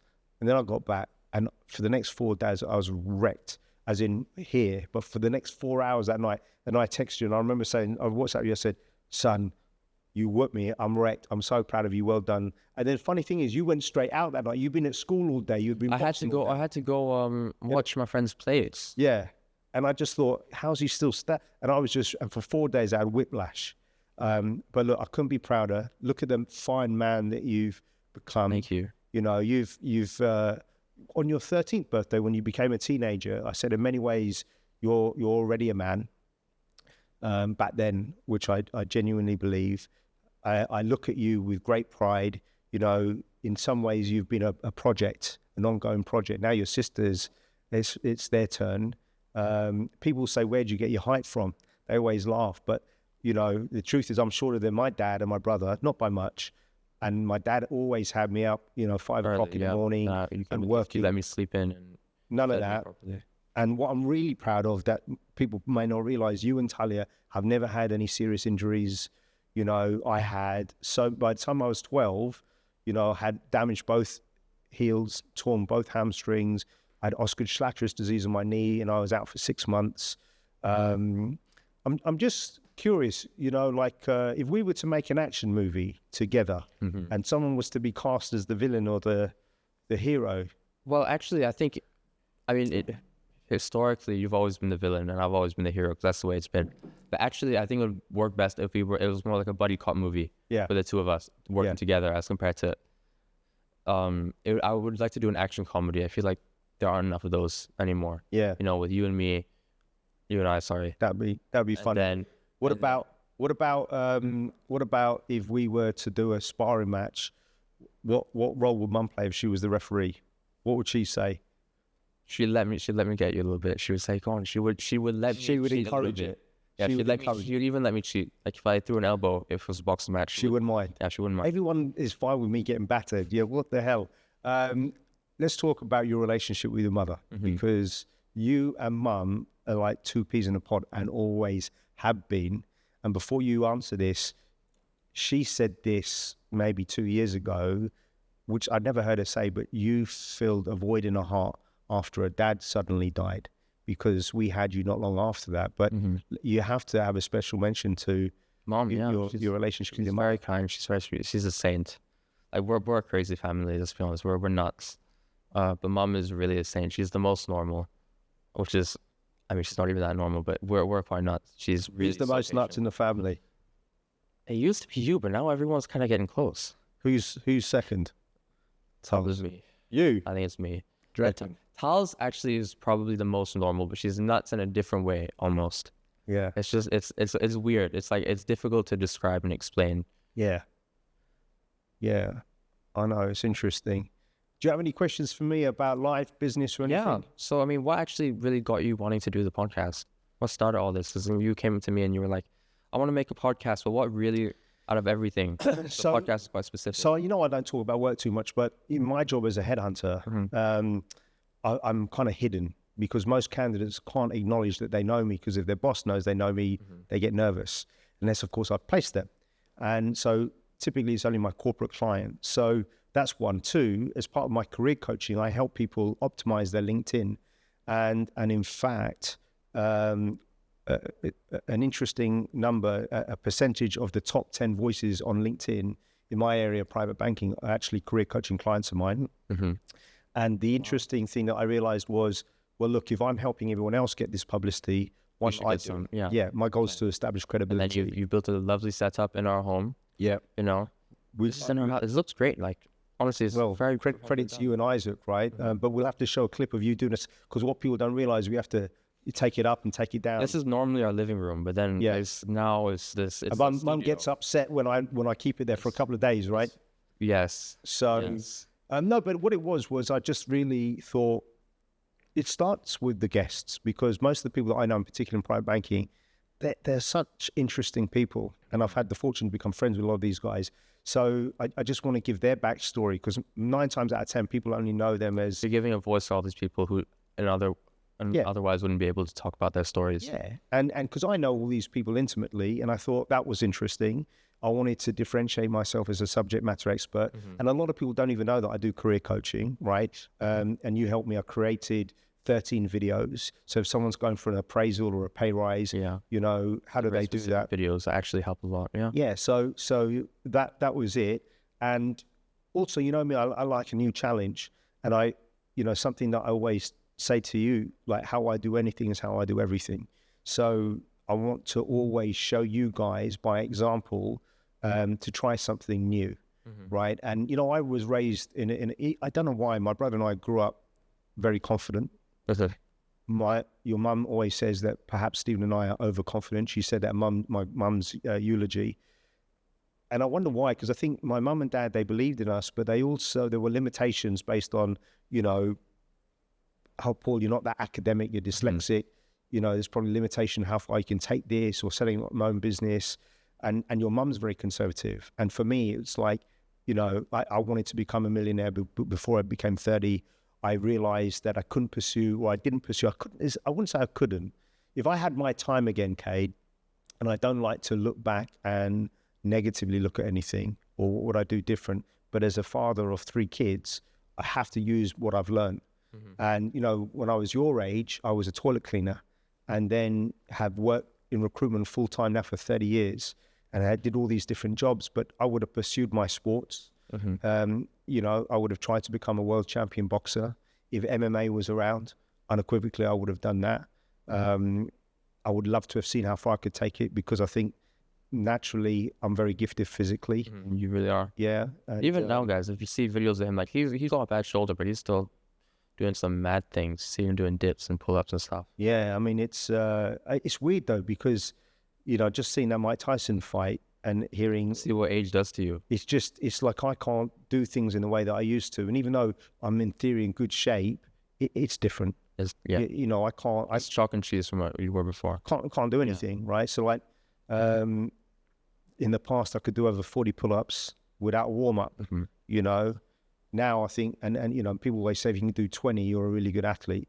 But yeah, before I was busting over 40. One of the things that I used to do as a training regimen, which people struggle to believe, is I would do 100 push-ups with 60 seconds in between each set. I'd do 5 sets, 100, 60 seconds, 100. And by the end of it, my nips were hurting. It was that intense.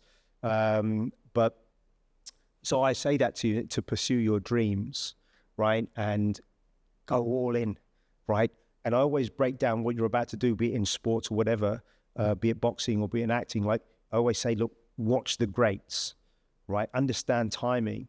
So if you're watching boxing, you know, I can sit back and tell you. Yeah, whenever we're watching UFC or boxing, you can literally, before the commentators say it, before it happens, you always call it out. I can anticipate most of the moves, right? And the one thing I always didn't agree with in conventional martial arts wisdom was these were the set moves.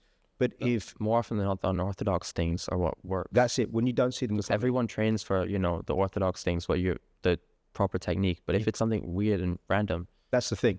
And that's what I teach when I teach salespeople. Is what I do when I work with young men like you. And look, the one thing is, if you look at all the people that you box with, you know, even at times these guys are your competitors. I've said, well, look, if you were going to war tomorrow, you know, for Singapore, you'd want those brothers next to you.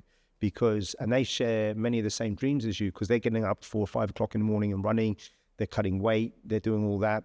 But the one thing I think, you know, I've always tried to do is I've always messaged your friends, win, lose, or draw, congratulations, keep your chin up, you know, because I think it's important for young people to hear that and have support, you know, because the truth is in life, more often than not, we lose more than we win, right? And how you bounce once you reach rock bottom is a very important part of life. And I'm glad that you've met so many unconventional people through sports, through boxing, and also through SOTA. Like honestly, like actually, if you think about it, the fact that I know some people in this circle and this circle, they're so different. It's crazy that, you know, I know both of them simultaneously. Well, the thing is, when I did acting, you know, I set up the drama club in high school primarily to meet girls. Right? Don't tell your mum.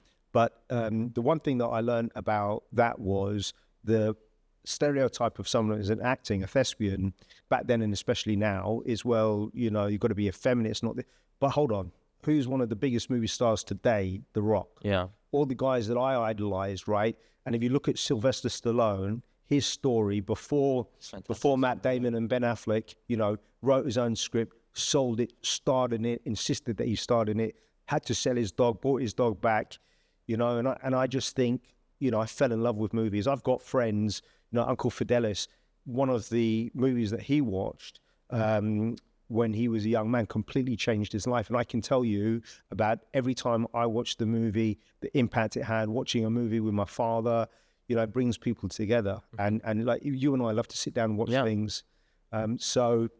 Okay, but what, in terms of, the types of movies you want to make, different genres? A few different genres. So I think the first genre that I fell in love with was action. I think what really made me fall in love with that, I mean, I was always interested in it, but when we watched Mission Impossible Fallout in the cinema, me and Talia, brilliant. It's fantastic. I love fantasy and sci-fi. That was probably my first love in terms of writing. So when I was like 11, I have a copy of in my room where I was writing out basically a Harry Potter-esque story. Yeah. And I was planning to publish it, but I didn't in the end. Also, I can't really read it. My handwriting's not very good. Yeah. But say that again, mate. It's gotten worse with time, actually, funny enough. Jeez. Yeah, fantasy, sci-fi. I love all that. Like Star Wars. Funny enough, I love Star Wars. I'm actually not too interested in the story very much. I'm actually more interested in the original trilogy and how they made it. Yeah. I just think it's so revolutionary, so iconic. It's fantastic. I love watching the behind the scenes. Love it. Mm-hmm. Now, for a lot of the people that I speak to that have kids that are your age and younger, they often ask me, well, how did you guide your son on this journey? But let me turn that around. Like, what lessons have you learned, and what have you are striving to try to continue to do well? Well, I think from a parent's point of view, I think you have to find a weird balance, because more often than not, when you're trying to push somebody to do something, like trying to push Talia or me, we don't want to do it because we want to be doing it on our own accord. But at the same time, if you don't push us, then you're not guiding us. So it's this weird balance. You have to find this weird middle ground, and it's actually very difficult. Have you noticed, though, with you and I, it's changed? Because I used to push and needle you, pull you, right? Now there's a lot more like it's internal. Now I keep wanting to do it. Like I wake up every day, I want to work out. I want to do all these things. And I think that's great, but I think it also changes depending on your child, because, you can't have this set method for everybody. It has to change. Like it's different for Talia and I. Well, the only thing Mum and I really disagree about or argue about is the kids, right? And we have different parenting styles. I think that's actually probably what they complement each other, because they're starkly different, but at the same time. How are they different? What is Mum's style? Okay, it's different for each kid as well. Like actually, funny enough, Mum is more chill with me than you are, and you're actually more chill with Talia than Mum is. Funny enough. Say that again. As in, you'd think that the father would be overprotective of the daughter, and the same thing for the mother and son. Yeah. Actually, but you know why? Talia is like me. I know what she's like, and you're like Mummy. Actually, I think I'm a lot more like you than I think, because I'm an introvert too. Mom's not. I mean, both of you are kind of introverted, but it's different. Like Mom would encourage me to go out and hang out with friends. Yeah. But you sort of understand, and you want me home early. Like. Well, I'm just worried because all this, the stuff I can go out. Your mum, as a woman, right, has not seen like what a young man. Most young guys can end up in a fist fight, or drinking alcohol, and I want you to stay on track, and I'm conscious that things can go wrong in the blink of an eye, right? And so that's the only real reason. And again, your mum not really pursuing sports doesn't understand that if you lose a day, you lose a week. No, it's if you were to go out drinking tomorrow, you next 2 days you're ruined, right? And stay ready. Like you and I keep telling you, we've got to stay in shape, 24/7. Yeah, be ready. And I think another thing that you guys do differently is sort of what you push us in. Sort of like Mom, I guess, used to always push me academically, and you'd push me physically. But now it's neither of you really have to do that much, because I just want to do it. You're fully cooked, mate. But then Talia, on the other hand, for example, you guys feel the need to push her more. Do you know what I mean? Because you feel the need to push her physically. Well, she's younger. Yeah. Same thing that happened. I think another thing was probably my experience. So we were talking about it earlier. I was struggling a lot in school. I actually never paid attention in class till 2022. Not once. I would always talk in class. Jeez, Kaiden, I didn't know that, mate. Never once. I would study. Like I would maybe pay attention 25% of the class. So in year 3, in SOTA 2021, I think I failed 3 subjects. I failed geography, math, and chemistry. Chemistry, I got something like 20%. Math, I got like 35%. Geography was a barely fail. But anyway, I failed overall. So I was meant to repeat the year. Now, SOTA does that actually quite often. But I was very lucky, very fortunate. You guys I managed to advance on to the next year. And that was a wake-up call, just a swift kick in the ass. So kick in the butt, sorry. Yeah. Yeah, I think after that I started paying attention in class. I started actually studying consistently. I honestly think it's really weird. It's like no size fits all. Like you have to sort of tailor it. That's the pun. Yeah. I'm wearing the suit. Well, talking about that suit, tell us quickly about that suit, what you're wearing.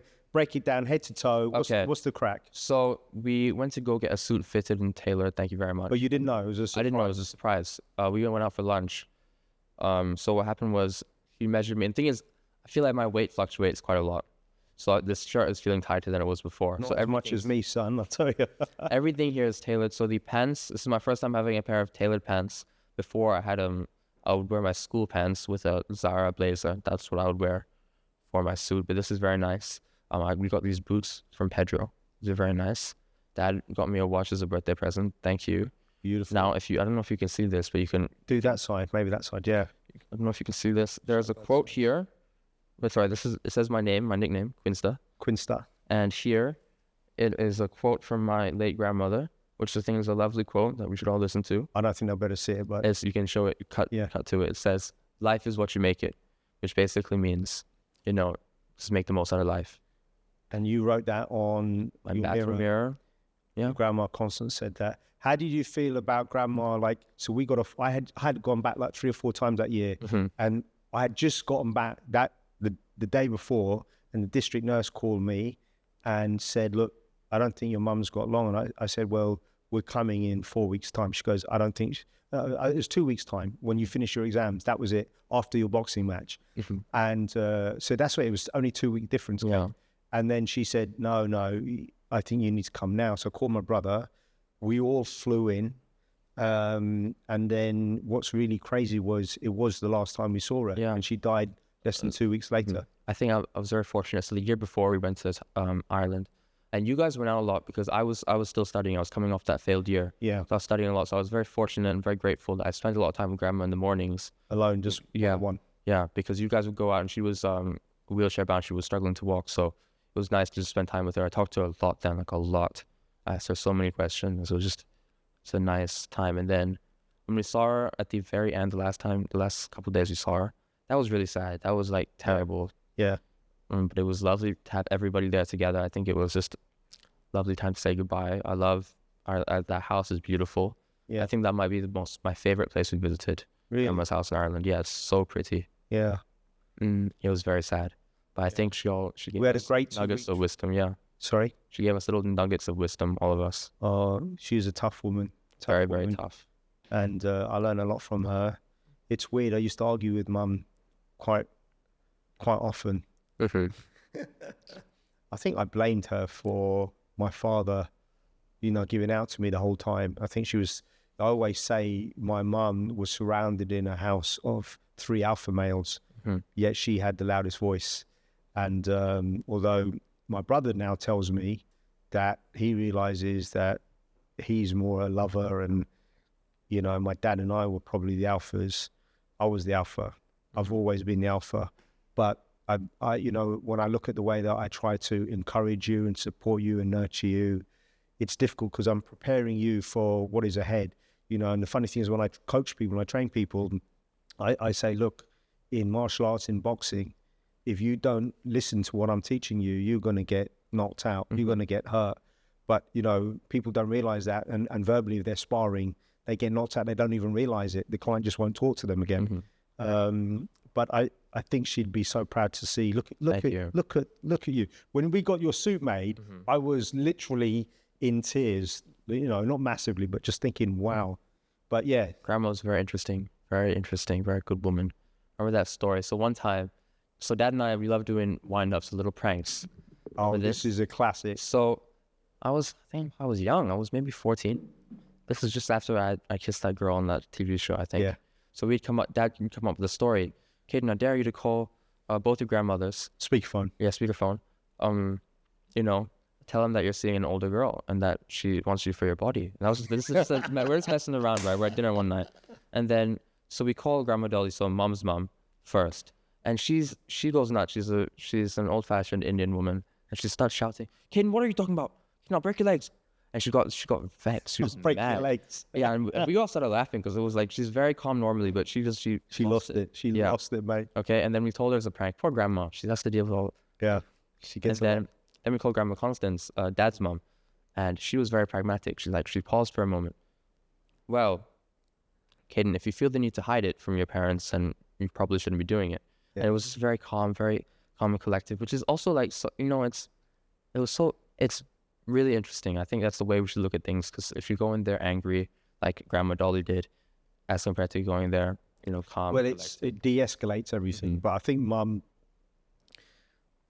having me as her son and Chris as her husband, there were problems. There were a lot of challenges, right? So I think she learned over time.